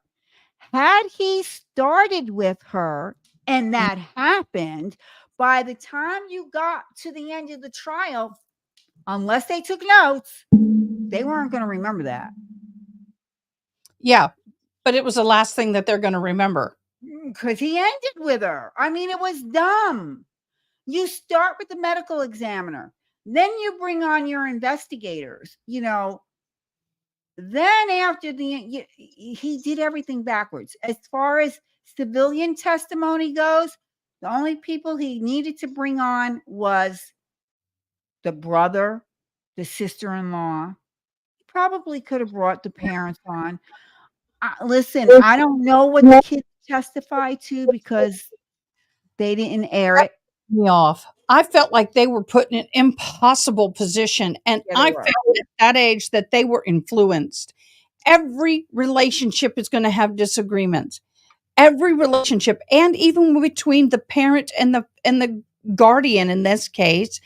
And she was a type of guardian, and she's going to have her bad days. And she said it herself. I do not want kids, and these are his kids, and I don't know what to do. Damned if I do, damned if I don't. And Same she's thing with if you see on social media, people, not literally KILL, but we were so frustrated and fed up that we're just happy to just put them in a room and walk away. Yeah. Yeah. But look at what people are saying, oh, she's smiling too much in court. She's laughing. She's this. She didn't shed a tear. Okay. Listen, you could agree with me or not. I really don't care. She's had 2.5 years that she's been dealing with all of this. Okay. I honestly don't think that she ever has been given the opportunity to grieve for John O'Keefe. I really don't. Was she arrested? And was she arrested? When was the funeral in comparison to when she was arrested? Because people are upset that none of her family was at his funeral. Do you think that's why the McAlberts weren't there either? Right. So, and do you honestly think that her and her family would have been welcomed? I believe his funeral was at the end of February. It may have been the end of February, beginning of March, somewhere in there. And I'm going to tell you something. I went online to look for it. I did it deliberately. And on July 13th, it will be my cousin's 10-year anniversary that we lost him in the line of duty. No, I'm so And sorry. and his funeral, well, it made national news. It was everywhere. His funeral was miles and miles long, miles and there was like, what was it, 465 motorcycle cops, and then all the police I mean, we had policemen from Canada and all over the country. All right. The church was standing room only, and the people that couldn't get in was lined up outside the church, down the streets. All the officers, all you saw was police officers from everywhere. I looked at his funeral, Ada. I didn't see that. And I've been to other law enforcement Well, funerals there was a big over showing the of years. local law enforcement, but usually law enforcement go a long way for each other. But I that's didn't see it in his. what I So just said. why? Well, That's because of the Alberts, and the Hig and all them. I don't know. It's true that's none of them. Yeah, I want to go back to this question or this comment that I just lost it. It's really, where is it? find it. I'm looking. I Let's see. don't see questions. You don't see who? I didn't see a question. Well, it was more of a comment, but I really appreciated what was said. Was it Uh, about the juror? Was it being a good juror, what's paying not attention? said. We need to pay attention to what's not said. Yeah. Not as much as what is being said, and that is so true. I think that is something that I'm always looking for. You're telling me this, but what is being omitted sometimes is just as important, if not more, than what's being told. Yeah. Someone once told me silence can be deadly, but it can be very telling. And my mom always said, if they show you who they are, believe them. Oh yeah. Oh, definitely. The in the end, there's nobody who's going to win. Here it is. Being a good juror is paying as much attention to what is not said as much as what is said. And it's true. It is. Now, do you know for sure if we have a retired cop? I don't know. I don't know. Also, there's a rumor going around, and I do not believe this for a minute, that supposedly there's 2 attorneys on the jury. No effing way. No. Got that right. No. Effing way. There is No. absolutely. There's no way. I would think that there's no cop on there either. I would think that the defense would say, nope, gone. Don't want him. I think so too. I wanted to do this every time Lolly got up there and started fussing and objecting. Yeah. I so did. Yeah. I did so bad. I wanted to do that. But, that man talks so slow. It You takes could a put lot you to put me to Yeah. sleep. Yeah. I would, and how many, if, what any, what if, I mean, his questions were so dumb. They were dumb. I'm sorry. They were dumb. Sorry, not sorry. Yeah, basically. Okay, legal bites. someone sent this to me. I like her. She's good. I don't know her, but I'm learning. Update for the end of 34 of the Karen Reed trial. So right now, 3:45-ish, the jury sent a note to Judge Canoni. I want to call her never mind. And saying that they wanted to continue deliberating to 4:15. Considering the most recent note before this, I think this was a very good sign, as it means that they're making some good faith efforts to continue deliberating to come to a final conclusion. I've seen a lot of speculation of social media about this, about the split, about what the split is and who it is, whether someone might be a plant. To be completely blunt, though, all of that is just that speculation. We Yeah. rarely don't have any credible information to know what more is happening behind the scene other than what has been communicated through the notes.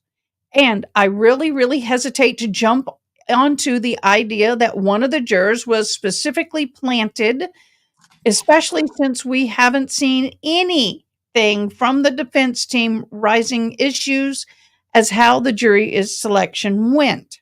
Exactly. I think there Exactly. were holdouts, although I don't know what side. I wish I could ease some anxiety and say which side. But given that they have themselves that they want to go all the way to 4:15, it looks like they're really trying to work hard and work things out. As I said before, we can still very well see a verdict on Monday. Um, really, we could. We could. Yes, and here's my source today. Her name is Sue. She's a local reporter from up there. And she was the one that said that the two women were. I mean, she told me that when that note was sent, that the foreperson did that. We can't come to a verdict, and when the judge said about going back there having lunch, they were like nodding their heads up and down. And then later, after they were let go for the day, she messaged me and she said, very odd behavior from the foreperson today. And I was like, how so? And she said that when the judge said that about have lunch, go back, that he was very stoic, like, and then when she dismissed them for the weekend and said, try to clear your heads, she said, and he's a younger guy. He's not one of the older gentlemen. He's a younger one. So she said his attitude was, he wasn't, and again, just like me, when I was interpreting what I thought I was seeing when I was in the Kowalski trial. Okay, it's all everybody interprets things differently. This is how she saw it, but she saw that his mannerisms were very different today than they have been throughout the trial. So speculation, this is just my speculation, is I think he's the one that's done and he wants to go home. And that's what I think. And I think he took it upon himself to send that note to the judge, because these other two women were like, yeah, no, we want to go back there. So I don't know. But we have 4th of July coming up too. Well, this goes to show that no matter what we see and what we know, we can never really know what's going on in that room. But one of the things that I found kind of interesting is, I mean, I and you've not watched any of my lives other than today. You're on it. I hated the camera angles, and unfortunately, the way the room is shaped, there's nothing you can do. but No. I stopped showing it. I don't care if it was on the brother. I don't care if it was on the mother. I don't care if it was a headshot. I took it off the screen. I just felt that it just is not respectful of Yeah. what they're going through. A lot of people really don't like him. I feel like if he could burn holes through Karen Reed, she'd be Swiss cheese by now. But we Well, can, you have to also remember for 2.5 years, this family has been told this story. yeah. So, I mean, I get it. Do you mind if I comment on the comment you have up on screen? Comment.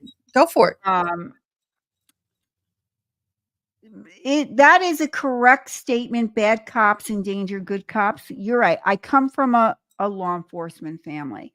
I've lost two in the line of duty. One was my cousin John during 9/11. He lost his life in the towers. And then my cousin Melvin in 2014. He was killed in the line of duty. He was ambushed, okay? I'm going to tell you something. He was only on the job 7 months, okay? And the guy that murdered my cousin did it because he wanted to become famous. And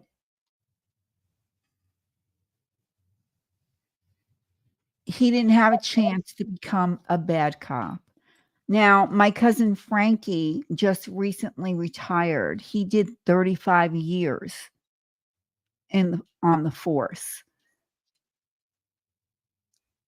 He was not a bad cop. I could tell you so many stories about my cousin Frankie on the job. He wasn't. And he lost his partner 5 years before we lost Melvin. And the Donato family, they took a bad loss. My other cousin, who is still actively on the job, he is suing the department because, yes, there is a clique. And the group that he works with, that he has shifts with, wanted to take my cousin in and wanted him to participate in illegal activities when it comes to arresting criminals and such. I don't want to go into too much detail, but he is suing. I don't want to say the district either, but he is currently suing because he feels intimidation on his job by his own coworkers. He is this close to walking off the job. He's only 3 years away from collecting his pension. And that's the only reason why he's sticking it out. But he has a lawsuit going. Will he win? Probably not. And he knows it. But there's good and bad apples no matter what occupation you have. So I am pro law enforcement. I am. But I'll call out a bad cop. I don't have a problem doing that. I'll call him out.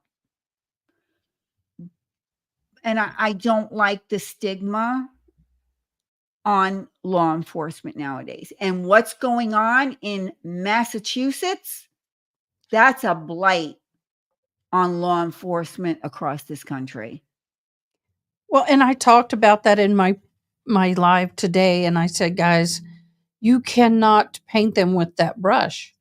There's a lot of them out there in Canton that are good cops, and they're out there right now protecting everybody from everybody, and they are in a very hostile, stressful, fearful situation because when the verdict comes in, no matter which way it goes, even with the hung jury, you've had already look at TB and what happened with him between everybody else and all of that. It is heating up so much that you, as a police officer, you feel all that all day, and then you have to take all that off and go home.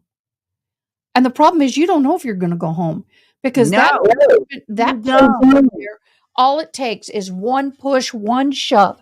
That place is a ticking time bomb around that courthouse.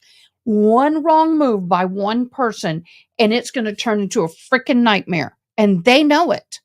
And they're the ones who are gonna have to be the ones protecting and stopping and doing whatever else. They are damned if they do and damned if they don't. David, I'm sorry you think we're all conspiracy theories. I just like to look at something from all angles. Me too. And I'm also here to play devil advocate all the way around. And I'm not going to say 100% where I'm at because that's partially my own personal opinion, but Mm-hmm. I will play devil's advocate all the way around that circle because I it's don't not mind saying like, where I stand. Where I stand currently today is that the Commonwealth did not prove her guilty beyond a reasonable doubt. Am I saying that framed her? No. Not I'm not saying that at all. I don't believe they framed her. I think she happened to be a good patsy. Uh, you know, uh and I think Jen McCabe led the parade on that. But they didn't prove their case, and that's what people. If you don't attend trials, if you're not an avid trial watcher, whether it's on the internet, your TV, or you go in person, um, and people don't understand what beyond a reasonable doubt means. And if you find one thing that just doesn't sound quite right to you, that's doubt. And if you have doubt, you've got to vote not guilty. Remember, she goes in there, anyone, defendants go in there with the presumption of innocence. It's up to the prosecution to prove that that person is guilty of whatever the crime is that they're charged with. And now, statistics say 97% of the people that are charged with crimes are usually, yeah, they're guilty. But there's a small percentage that, yeah, no, they didn't do it. And yet they're found guilty. And then what? 10, 15, 20 years later, the Innocent Project comes in and the stuff is being tested all over again. And they find DNA that points to that person not being guilty. Just can you imagine, Ada, going back 30, 40 years ago, before DNA and all this, how many, and this is generally for minorities, because those are the ones that are mostly convicted. That's the truth. But even the ones, that even Caucasians or whatever, how many innocent people went to death row? Really, think about that. We didn't mhm. have DNA. We had somebody here in Florida that was sitting on death row for 17 years. And their family fought and fought and fought. And the Innocent Project came in. And it was Barry Sheck, as a matter of fact. Well, And think they fought and fought and finally the judge was like, okay, fine, because the DA did not want anything retested. Well, not retested, tested, because it was never tested in the first place. mhm, mhm. And finally, they won. and got the stuff tested, and it wasn't the guy that committed the crime. It was somebody else's DNA. And then it took an additional 6 years. He got released, but it took an additional 6 years when, guess what? Another crime took place. And in CODIS, that DNA popped up and they got the person that committed the recent crime and committed the crime from 20 some odd years prior. The problem is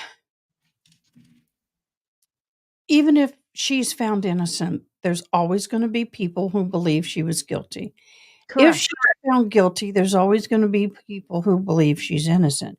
So, unfortunately, and I said this earlier, when you're found innocent, your parents still bear the shame. Your family bears the shame of the trial. You will always bear the shame of the trial.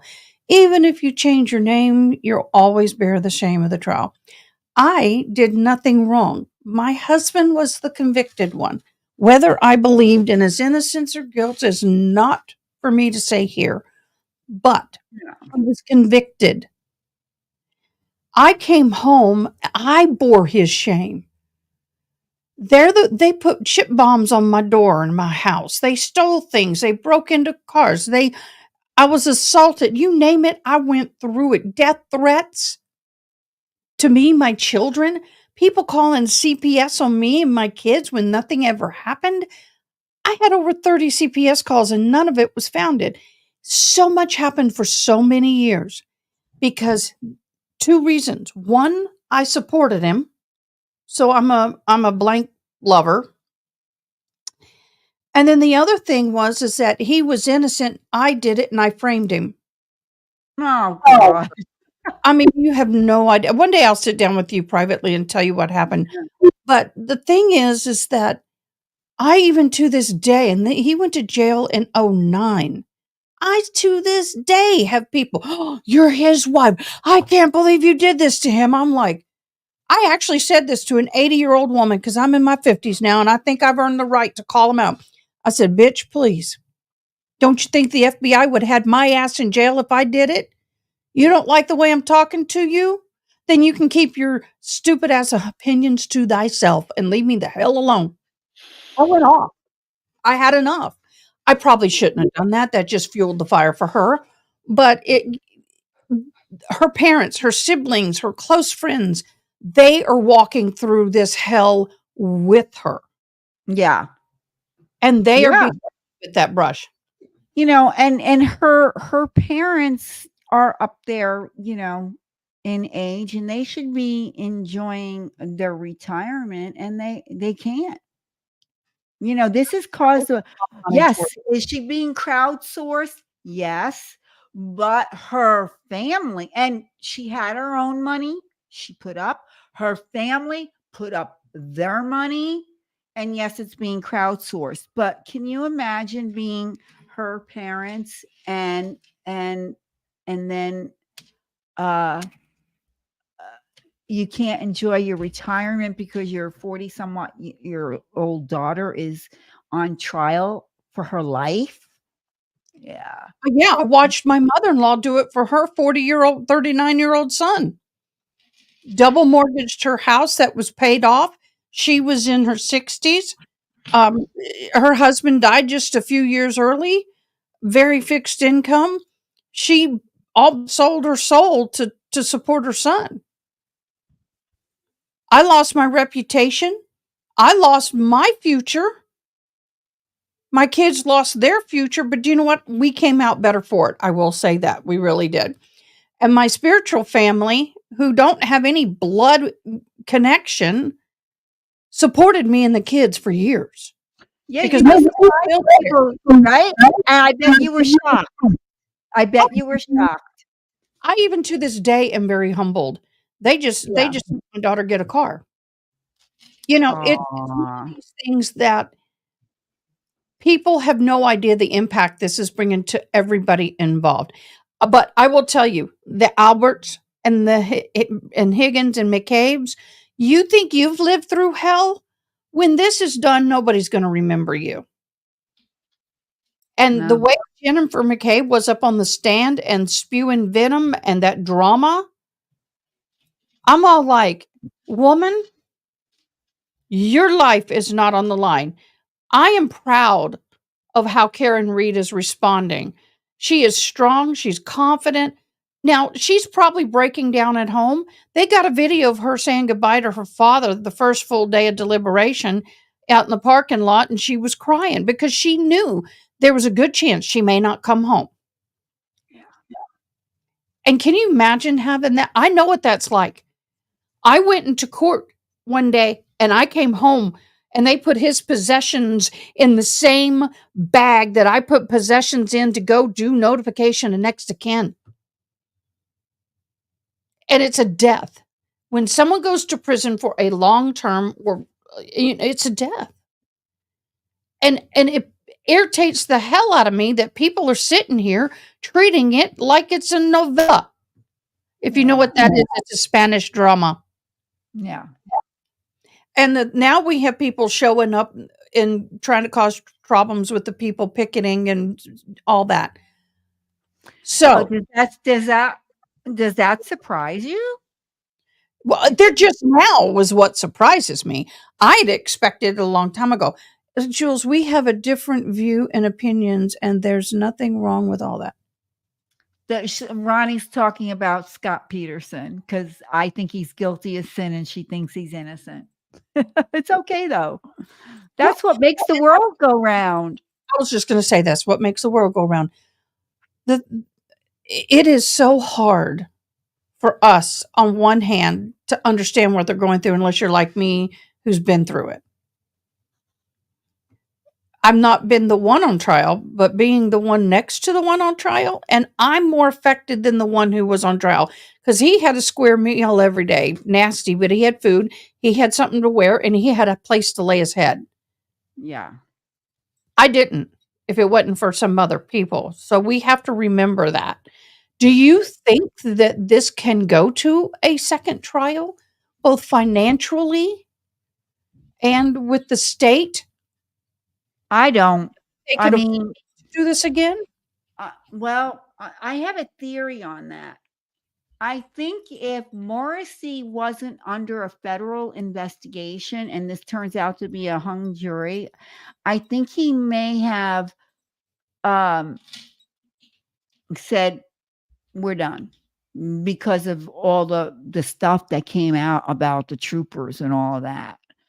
But because he's under federal investigation, I'm thinking in his creepy mind that if he said, no, we're gonna retry this, it's gonna hold the feds off from doing whatever the feds are planning on doing. I don't know. It's just speculation. Now, will she be able to afford the same dream team? I can't see.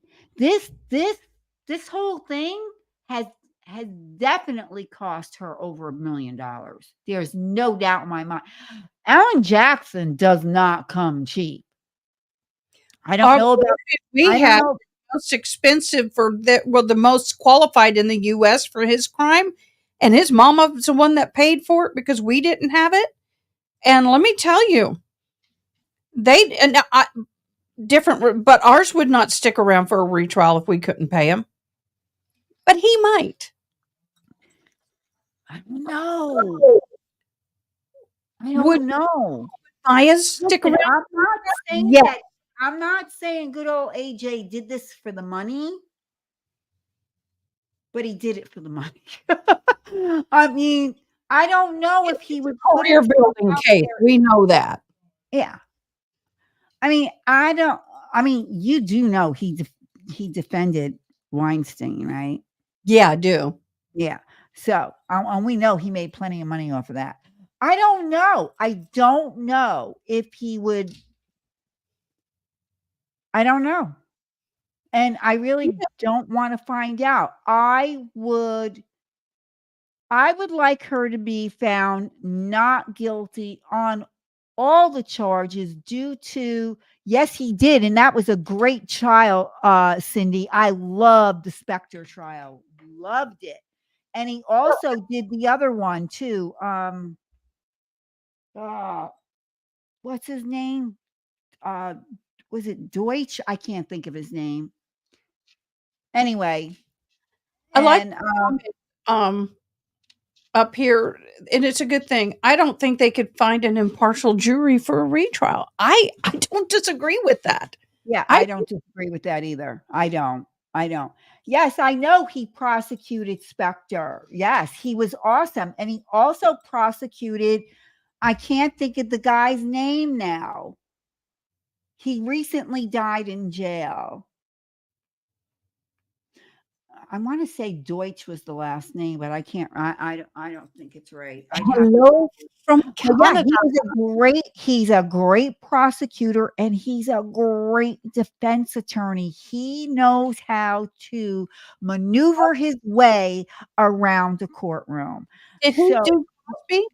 would he do it again? I don't know. I don't know if he would do it again.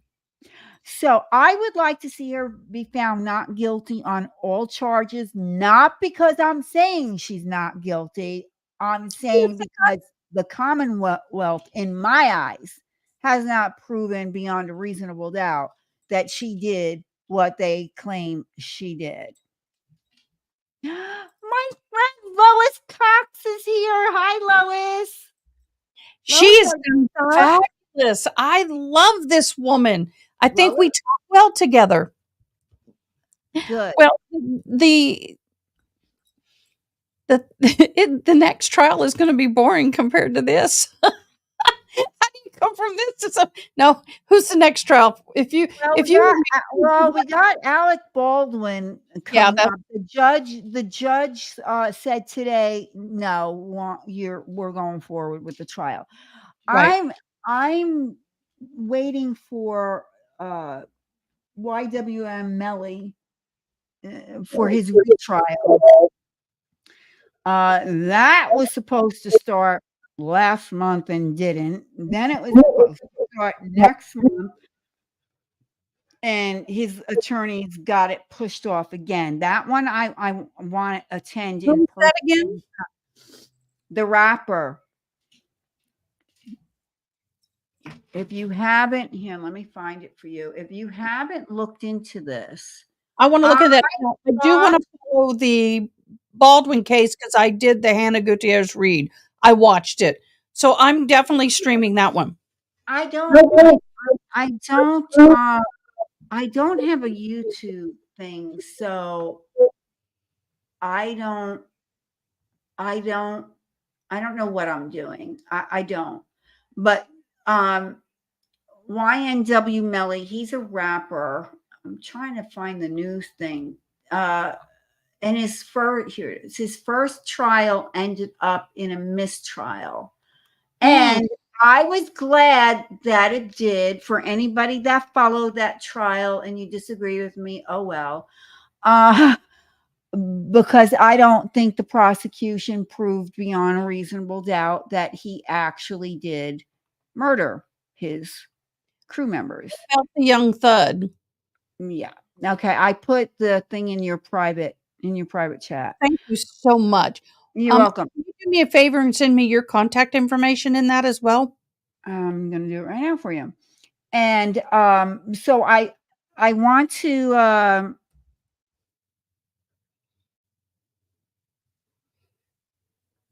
to go and see his, and then we've got Sarah Boone, and finally her judge today said, because she went through 8 attorneys now. So the judge said, today you're on your own. So she's either going to do pro se or she's going to have to hire. And I can't see her hiring anyone because who would take it? I don't think no sane attorney will take that.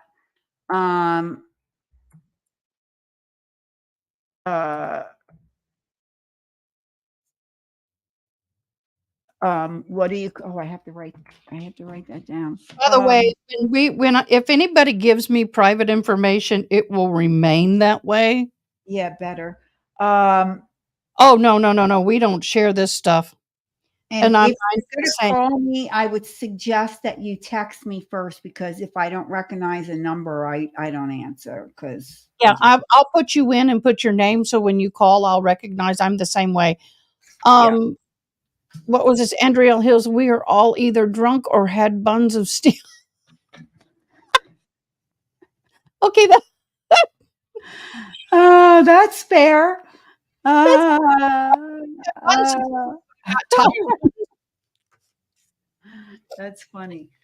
Well, Um, so with the Baldwin case, um, I'm I on, have a difference of opinion on that. I'm in the minority. and that is, I don't think they should have charged Alec Baldwin. I'm with you because Are here's you really? yes, because here's the thing. When you hand somebody a gun and say it's cold, and she's the armor, it's her job. That's why she gets paid the money. And he's in costume and she walks up and says it's cold and slips it in his belt, for example. I don't know for sure, but I'm just saying that. And he goes in there and he's practicing and they say pull it out slowly and then boom. Whether he pulled the trigger or not, there shouldn't have been a bullet in that gun. I, Period. End of discussion. And then and I, then I, the director and him I, pointing it at them. If the director and he did not feel that that gun was empty and safe to done that, it would never have been done. So I believe that she is 100% responsible for it. Period. The end. well, then we're in the minority, because most people, especially the legal pundits, think that he should have been charged. And Yeah, he told the police he shot the gun because he did. He did this. But if there's no bullet in there, then it's going to click. That's it. They he didn't, how was he supposed to? I know everybody's saying, well, he should have checked it. Well, that's why you hire an armorer.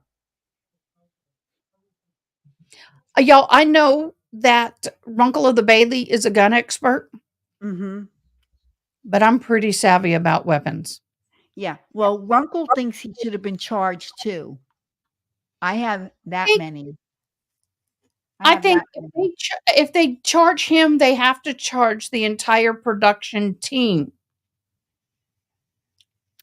Well, one of the producers was given immunity for cooperating. The tall, thin, blonde guy, I forget. He's part of he testified against, the armorer. He was given immunity. So yeah, they passed. They handed out immunity to certain people. I Uh, think that's what I'm saying. I think that the production company that he and everybody, all the producers were a part of, I think that they should be held responsible for hiring her because she was not qualified. Do you know what I tell people? Being a certified interpreter does not make you qualified.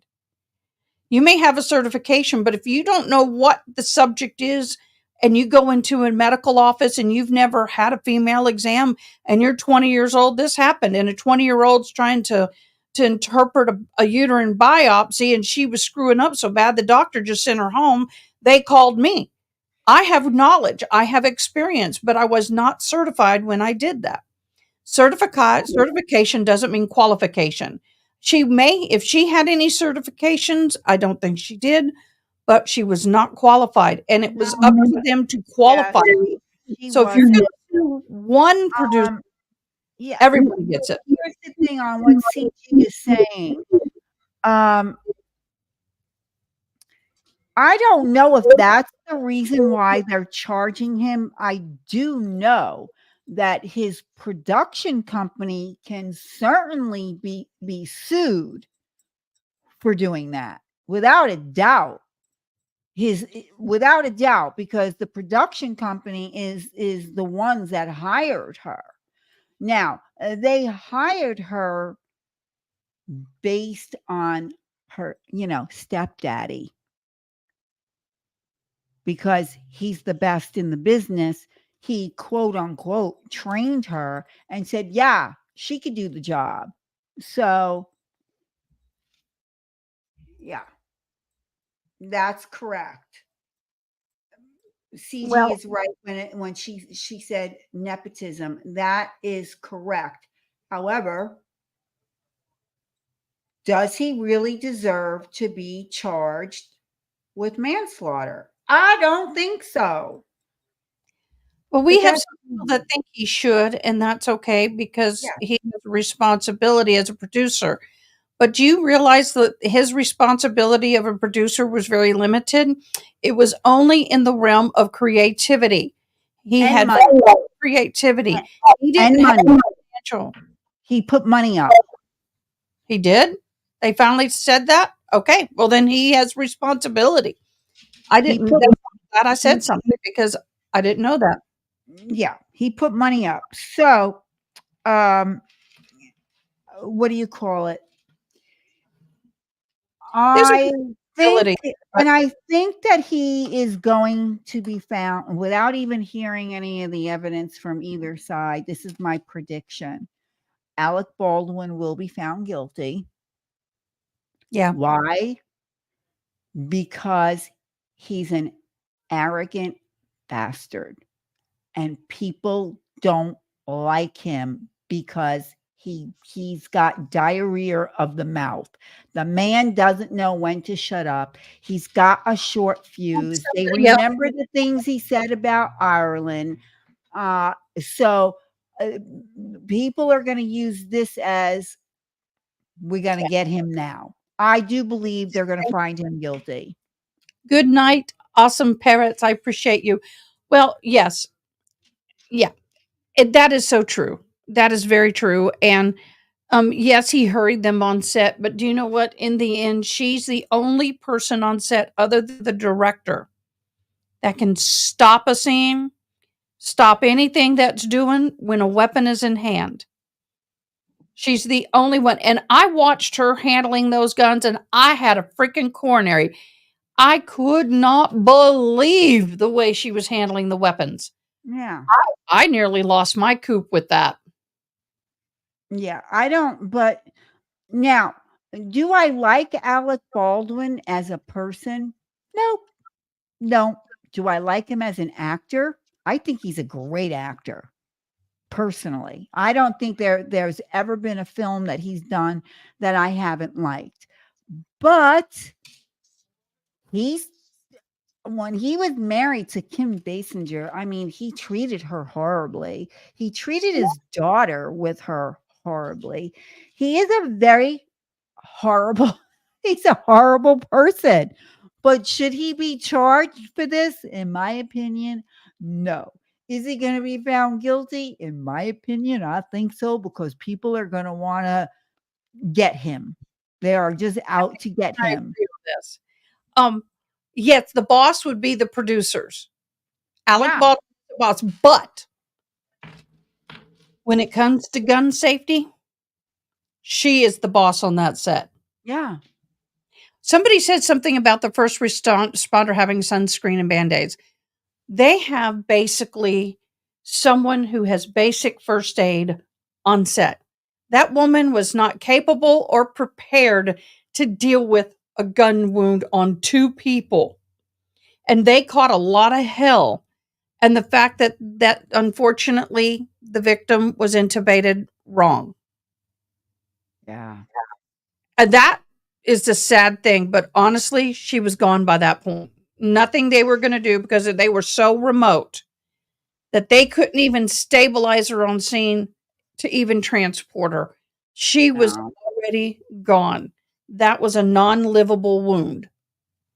So what? Cindy agrees with me. She likes his movies, but as a person, he's toxic. Absolutely, Yeah. 100%.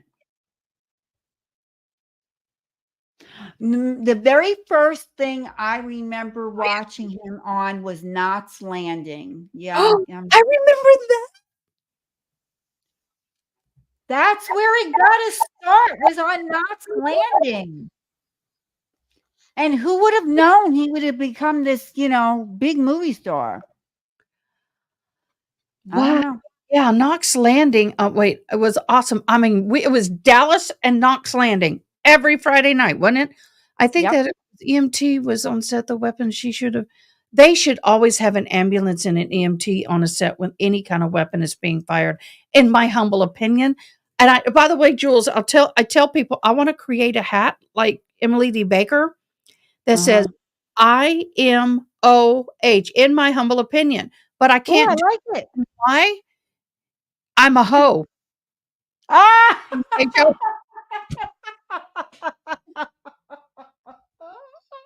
And then I thought, you know what? It would be cool if my mods had hats. Oh my god, that's funny. I that's funny. I am a Joe. And then I'd have to put little writing in my humble opinion.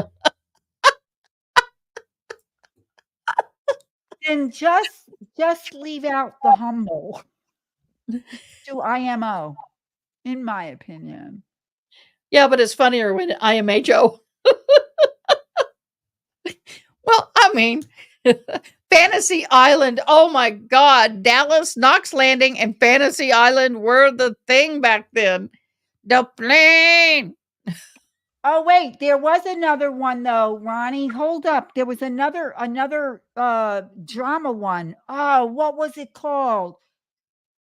Oh, I'm gonna have to go. I gotta look it up now because that's Okay, gonna look it blow up. the Cindy, are we right or wrong? Am I right or wrong in what Falcon Crest. Thank you, Amanda. That was it. Falcon Crest. Falcon Thank Crest? you. Yes, I loved it. Yes. Dynasty And Dynasty. Yes. had so many good shows back then. But I want to go back to Cindy real quick. Cindy, you're an RN. You're above me. Okay? I can do trench stuff, what they call trench medicine, although it's not medicine. I'm not a doctor.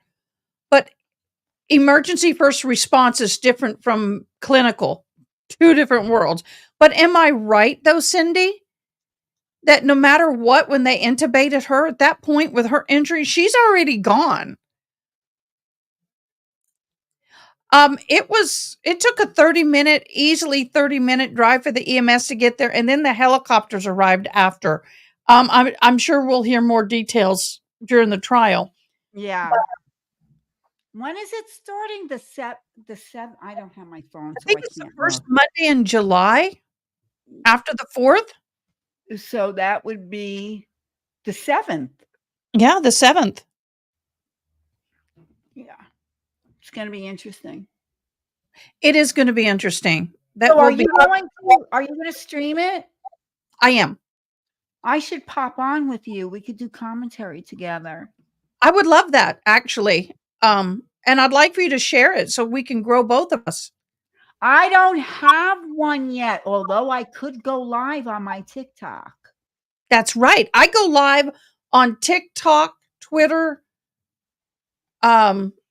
Twitch, whatever, Twitch, YouTube, and Facebook all at the same time. I don't know how to You can do. get the free StreamYard. There's a free subscription to StreamYard, and you can just come on here and link it to just send the link to your. Okay, are you technically savvy? Because I'm not. Yes. So Well, you would have to walk me through on how to link your YouTube to my live TikTok. well, but what you can do on your computer is download StreamYard for free. And then what you're going to do is we'll put your TikTok on your thing as where you're streaming to. Then I go live. my TikTok off my phone. You can do it off your phone. Then I have to have the StreamYard on my phone, right? Right. Oh Lord, this is complicated.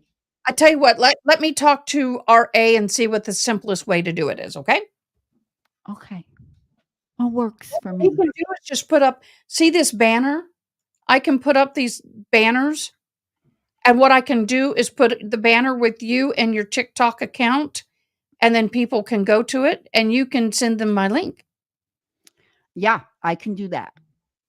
Yeah. Yeah. We'll create a banner with your stuff. And But but I could do that on my TikTok too. Mhm. Yeah. Um, and I could, if we're gonna do that, like the day before, I could make a TikTok and put your YouTube channel on a video and say, this is where I'm gonna be. Come, Mhm. come watch, whatever. Um, StreamYard link as well, guys. But I'd rather you support him right now. But that's if you pay for it. That's if you pay for it. Um, so if you want to come on Monday and watch with us, you can and spend the day, hang out, whatever you want to do. yeah. Um, Yeah, I don't mind that at all. Paralegal Liz and I are supposed to be getting together to do something together on her YouTube channel. You know who that is, right? Paralegal Liz. She has guested on Rob's channel and Legal Vices uh channel with Jeff. I've been on Legal Vices with Jeff as well. She is in South Carolina. She did a lot of reporting on the Murdoch trial. oh, I Uh, watch like crazy. she attended. I mean, she sat in. Yeah. So There's she's anything big like this in San Antonio or in Central Texas, I would be sitting in. Well, yeah. I would get to know Rob and Ian and Emily, and I never thought that I'd be here with you. I'm not. No. No. Please don't. That you're One, I I never mean, thought I was about it. texting Rob because I have Rob's number. And so I would be texting Rob from the courtroom, or he would text me and say, "Hey, on break, go and ask so and so," and I would be okay. No, guys, thank you, but no, I appreciate it, but yeah, no. Um, I yeah, am so fangirling, man. oh, Oh my god! stop, I told them, I please. said if I ever got on with Emily D. Baker, I was a professional singer. Have you I've ever been heard? on with Andrea Burkhart. Oh my god! She is the nicest person ever, ever. No, Zoe. No, no, no, no, no. And the only reason So let why me on say my this. Twitter, I changed my name to Notorious Jules is because Kurt from Uncivil Law was like, "Come on, Julie, just embrace it, embrace it." And I was because Let me at tell you first about when Shapiro put that in the post trial motions and referred to me as notorious, I was so upset. I really was. I was pissed. And I really was hoping that the judge was going to order me into court to testify. I really was hoping, but they never did. But in any case, I was getting upset because Jeff from Legal Vices and Kurt from Uncivil Law, you know, they would be and even Dr. Joe and the notorious Jewel. I'm like, no, no, no. But then Kurt finally convinced me it's a good thing. Yeah, Lois. So I have I embraced used it. to listen to Kurt, but not anymore. But um, I used to. Have you heard of Sweet Adeline's Barbershop Quartet? Yeah. I did that. My quartet was top 5 in the world. My chorus was top 9 in the world. I sang a lot, and I can sing naked in front of 50,000, but talk in front of one. I can talk in front of all of y'all, but get me one person to perform or sing or talk to. I'm like, you know. So I told somebody, I said, it would freak me out if Emily D. Baker and I ever were on the same live, or if I ever met her. I like her. She's Yeah, awesome. Dr. Goodhair. I'm meeting him for I like breakfast you. next week. So we're gonna go out for breakfast next week. But you know, Okay, I missed that. Who? Dr. Goodhair. I Yeah. want him. And so paralegal Liz is flying in and she's going to be staying with me and we're going to go to the sanctions hearing and Dr. Joe is going to be there as well. So yeah, and I've already talked to Jack and told Jack that Liz is coming in and she'd like to meet you and Jack is ever so gracious and absolutely Julie da da da. So so her and I are probably gonna do something together. But I was just thinking, let me talk to Joe and see if I could arrange a little thing between you and him to get him to come here and you interview him. Can you handle that? If I can make this happen, can you handle that? Making sure this. It's the doctor from the Maya trials, right? Yes. Okay, Dr. please. Goodyear. Yeah, because of my hearing, I struggle with names because I don't hear the full consonants and of. Okay. So I remember faces and mouth because I lip read like no tomorrow. But until I meet them and talk to them, I struggle with names. Yes, I can interview him. Okay. So here's the thing. And since you have a medical issue of your own, Ugh, yeah. well, if this is okay with you, I would like to propose it to Joe as listen, go on her channel, let her interview you. That'll help get her some views and some more subs. And, if she puts a thing up ahead of time, Dr. Joe Corcoran, da da da da da. I said, and then bring her on to your YouTube channel and interview her about her hearing struggles and blah, blah, blah. Would you be up for that? Yes, but I also would like to talk about court and disabilities and how they're not accessible to the disabled people. Then that's it. All right. I'll call him in the morning. I'll call Joe in the morning and then I will get back to you and let's see if we could make this happen. Let's One see thing if I want to share with you that I will do during the interview itself, I'm not going to sign because I have to come too far away from the microphone. okay. But what I'll do is go back later when we're finished and I will interpret it with me in the window interpreting or my friend. I have a friend who's a professional interpreter. And then when it's done, I'll send him a copy of the video and he can put it up. Okay, I will. I will definitely call Joe in the morning. Absolutely, without a doubt. Oh, Find out what his schedule is, and what does CG say? Oh, girl, Jules, that'd be great. I'll fill her in. Dr. Joe is such a doll. He will. Yeah, absolutely, CG.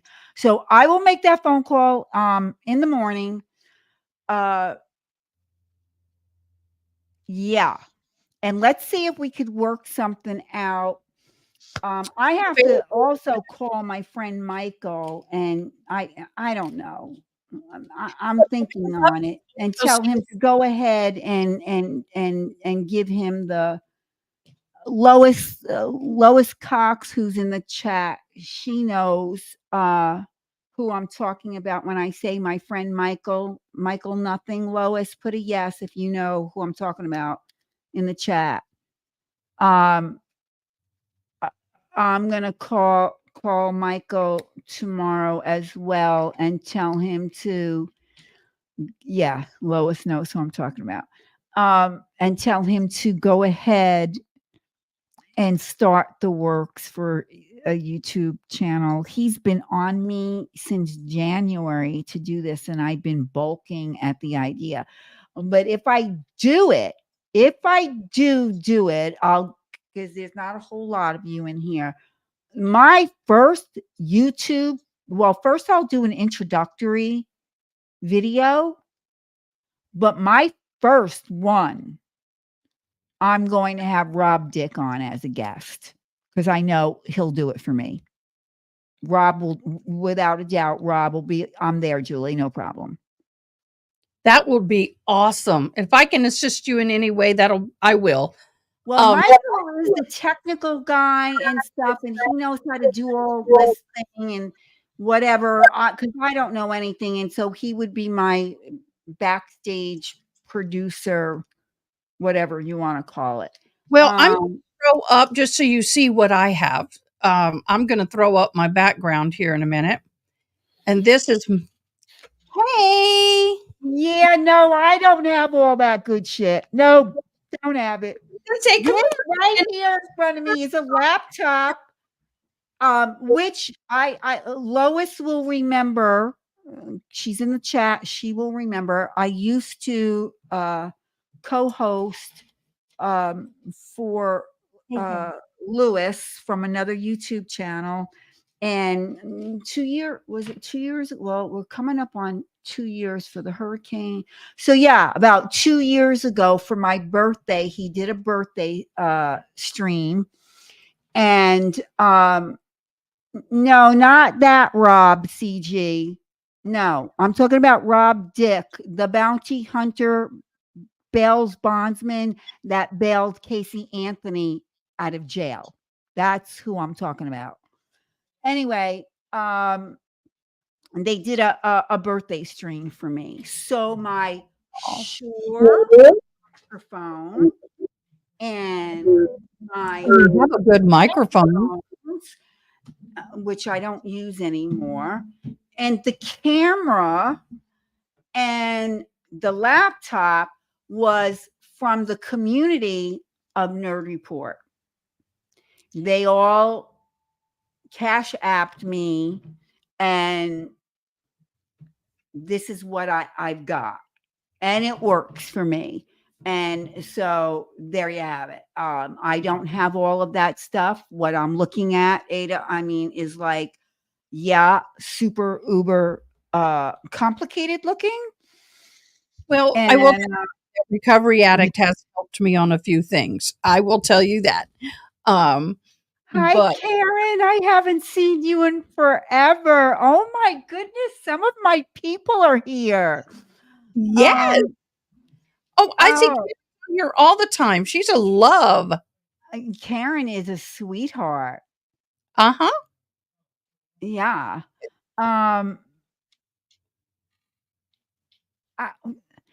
Oh my goodness. I know, Karen, it's really, I didn't even know you were a mod here. Well, actually, I didn't even know who she was until today being on RA's stream. That's how I met you. I didn't know who you were.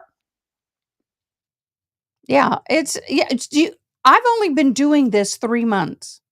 Aha. So how'd you find Karen? All of these people came. All right.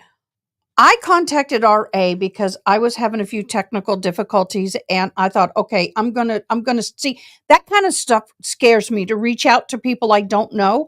So I reached out to him, and he brought me on his live with the Karen Reed trial towards the beginning. He had a panel, and I said, hey, can I do that, please? And he said, sure. And so I came on, and that's how everybody found me. I can't believe Future is here too. Oh my God. Hey, if you guys just subscribed, because I'm giving away a Starbucks, not this exact one, but this size Starbucks tumbler, not sponsored. And I have my first sponsor. I have a coffee sponsor. I'm going to play the commercial real quick because I need to. And I'm going to run to the ladies' room while I do that. I got it. It's but I'm so stoked that I see Karen, Future, and Lois Cox here. I'll be right back. Y'all enjoy. Hey, y'all. I am so excited we have our very first sponsor, and I'm wearing this hat to honor them. Who is it? Well, it's coffee, my favorite thing. This coffee is from Hitchman Homestead Coffee. This is the Shooter Shack Coffee Pioneer Nicaraguan Roast. This coffee is so delicious, y'all. It is so smooth. It does not leave a chemical taste on the back of the tongue. It's not overly bitter.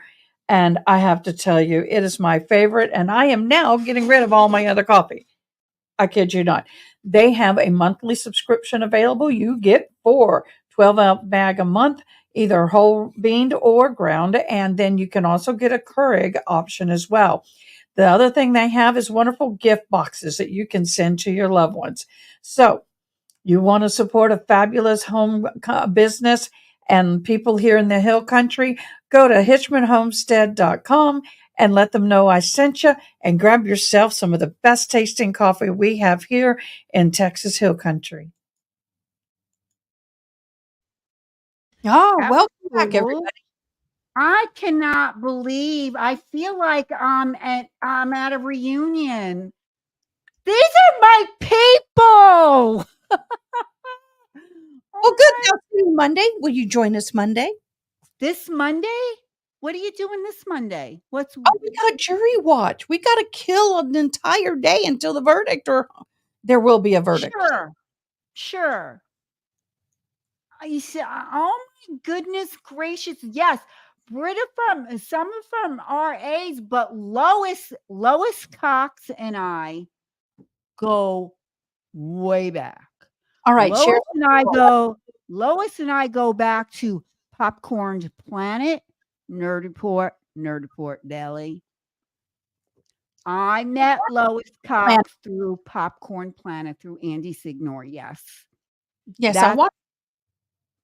I love Andy. Andy is so freaking funny to hang out with. You have so much freaking fun. I've started watching him and Emily D. Baker with. Well, I kind of knew her before, but I started watching them with the Johnny Depp trial. That's where I started, and then Andy Signora from Popcorn Planet.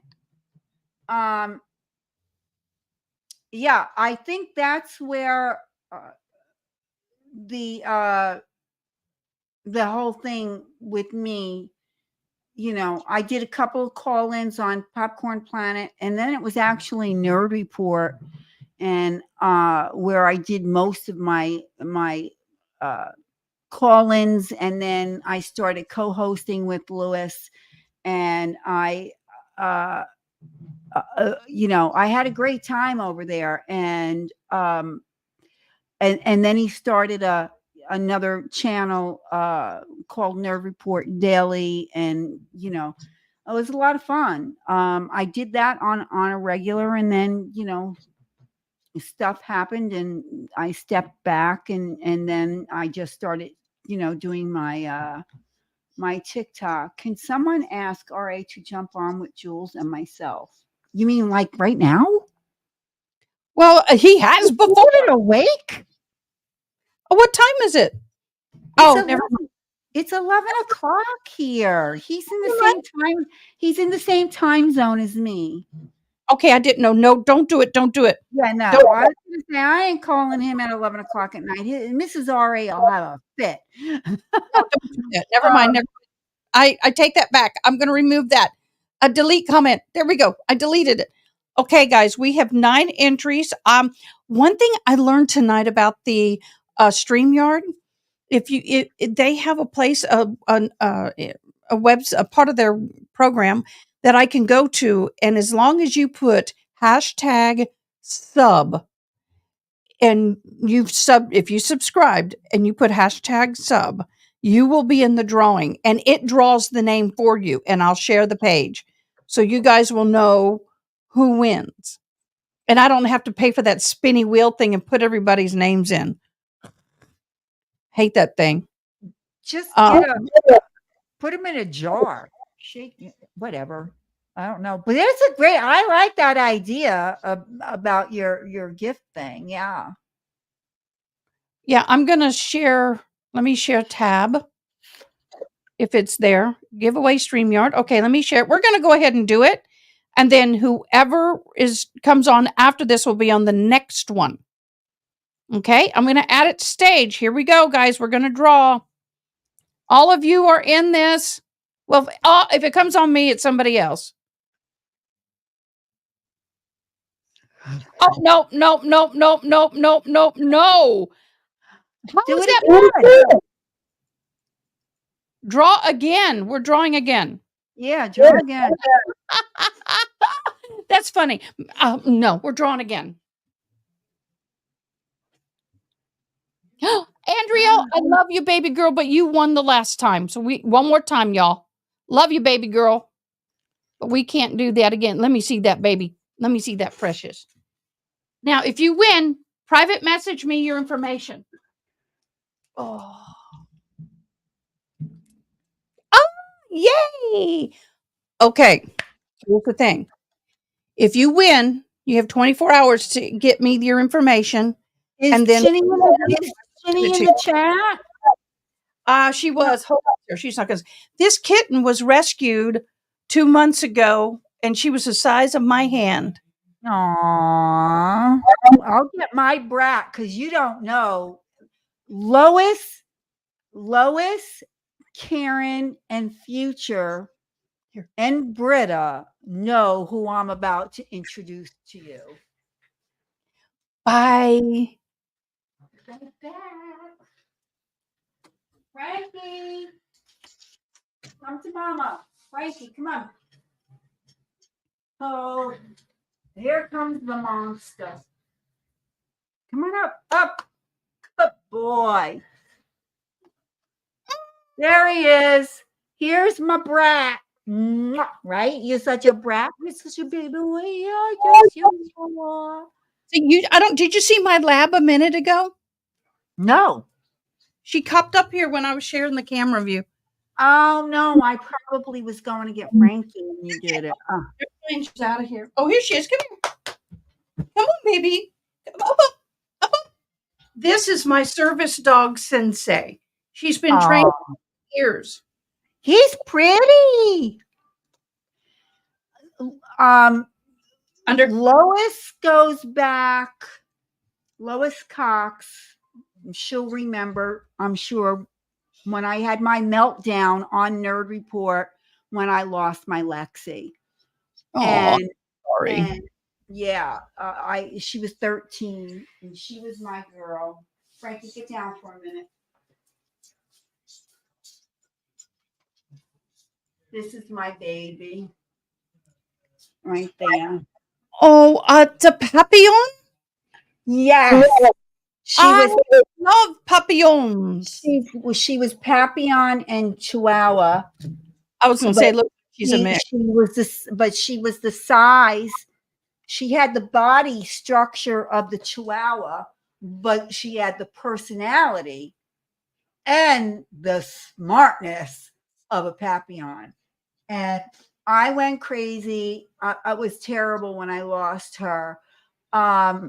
No, I don't do Discord, Karen. You know this because I don't understand it. Therefore, I stay away from it. And then I got friends of mine, Zayden and Gina, took me and I got Frankie. And who's that? Is that Nala? That is a capuchin monkey that was professionally trained to be the ears inside my home before I got Sensei. Do you still have her? And when the phone rings or the alarm or the fire alarm, she'll tap me. And when the fire alarm off, she'll pull and jump. So we have her. But I then needed something out in the public because it was so bad. You know, you get to the point where you got to have it. So where is she now? She's at my home. My son has a business and I have a big office, not big, but I have an office here. I told everybody I will plan a live on a Friday night and bring her up here, but she doesn't really like being on camera, but we'll see what she does. Have you ever heard of finger monkeys? Yes, and they're horrible. Did you want one? All right. But First, I heard they're very, very difficult to take care of because they're so tiny and delicate that you have to be like uber careful. well, yeah, like if I get a cold sore, I can't go around her because it will kill her. The virus will kill her. We Oh, can give capuchins diseases, but they can't give us diseases. But the thing about finger monkeys is they're not trainable as well as something like a capuchin. And capuchins, you got to have a trainer. Any monkey, you got to have somebody who works with you. But you can live vicariously through me. okay. I But if you have a finger monkey, you shouldn't have any other pet because that's going to be your whole world. That's what I read. I did read that. My sister for a while had a what was it called? A spider monkey. Oh, those are horrible. He was the nastiest little MFer you ever wanted to meet. Okay. Oh, they're horrible. See, Yeah. people think all monkeys are horrible. Male monkeys are really bad because they throw their crap everywhere. Yeah, and not only that, but they do, that self gratification thing all the time too. Yeah, I got a girl. So, what are you doing, Frankie? Um, well, listen, it is 11 p.m. here. Yep. Thank you so very much for having me. I appreciate you. And I'm so happy that some of my friends that I know were here. Um, I will definitely call Joe in the morning and see what I can work out with him. I will also get in touch with my friend Liz, paralegal Liz. I didn't mean She that. has her own. She has her own channel as well. So I know I do all this stuff for everybody, but I won't do it for myself. So go figure. Like when I was with Nerd Report, I got Andrea on, Rob Dick on, DUI guy was on. Who else did I get?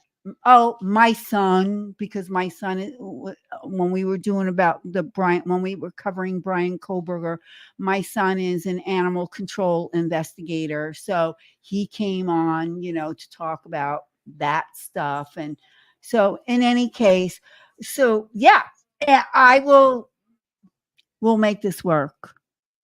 Well, I really hope you come and join us on Monday. I think it'll be fun having you. It is so hard entertaining people by yourself. And I I don't do, mind it. Eddie. I doing it. I love it. But I think that Monday is going to be very stressful. And I think it would be great to have you. If you are going to come on, do me a favor, send me a picture of you on my phone. And I have to create a thumbnail for that day so I can put you on my thumbnail. Do you want my signature? I don't think you want my signature picture. Yeah, have you not seen my signature picture? I'm Whatever surprised. picture you wanted me to It comes up in the chat. Yeah, that one right there. say that back. Wait, It's right there. again? See that one? See where I put it. I said yes to Eddie. See that picture? Where's it at? Everybody, that one right there. It's highlighted on your screen. But there's no picture. You can't see that? Hold on, I've got about 20 screens up. Let me Okay. Because everybody knows me by that picture. Okay, let me see. I got the other window up. And it's where yes, Eddie. It's not very it's you don't really want to zoom in on that hat too I have much. no picture up on my end. I have no picture on my end. Does anybody else see the picture? Because Does I don't. everybody see my profile picture? Put a yes in the chat if you see. Yeah, Eddie sees it. There it is. It's just popped up. Got it. Got it. Just popped up. Whatever you want to use. Whatever people know. Like everybody knows me. They all know me by that. Well, that's fine. No, see, I have about 10 windows up here. I've got 3 Girl, monitors. you're good for me. Yeah, you're way too good for me. Um, oh, Erica, thank you for joining. Unfortunately, we are ending the live. Yes. Um, I, but I, I need to go. yeah, me too. I got to Um, be at work tomorrow. you're 2 hours. Wait, Hmm? what time is it by you? It's we're an hour behind you.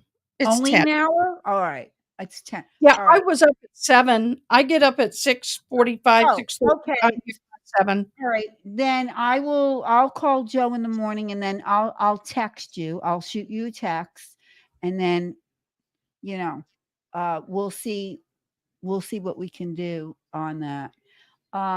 But yeah. All right, everyone. Good I'm night. stop before we all hop off. I think this is appropriate. Let's take a moment of silence for John. No matter what happens over the next couple of days, our prayers go with everybody involved.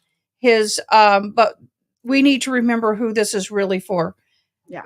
In the silence.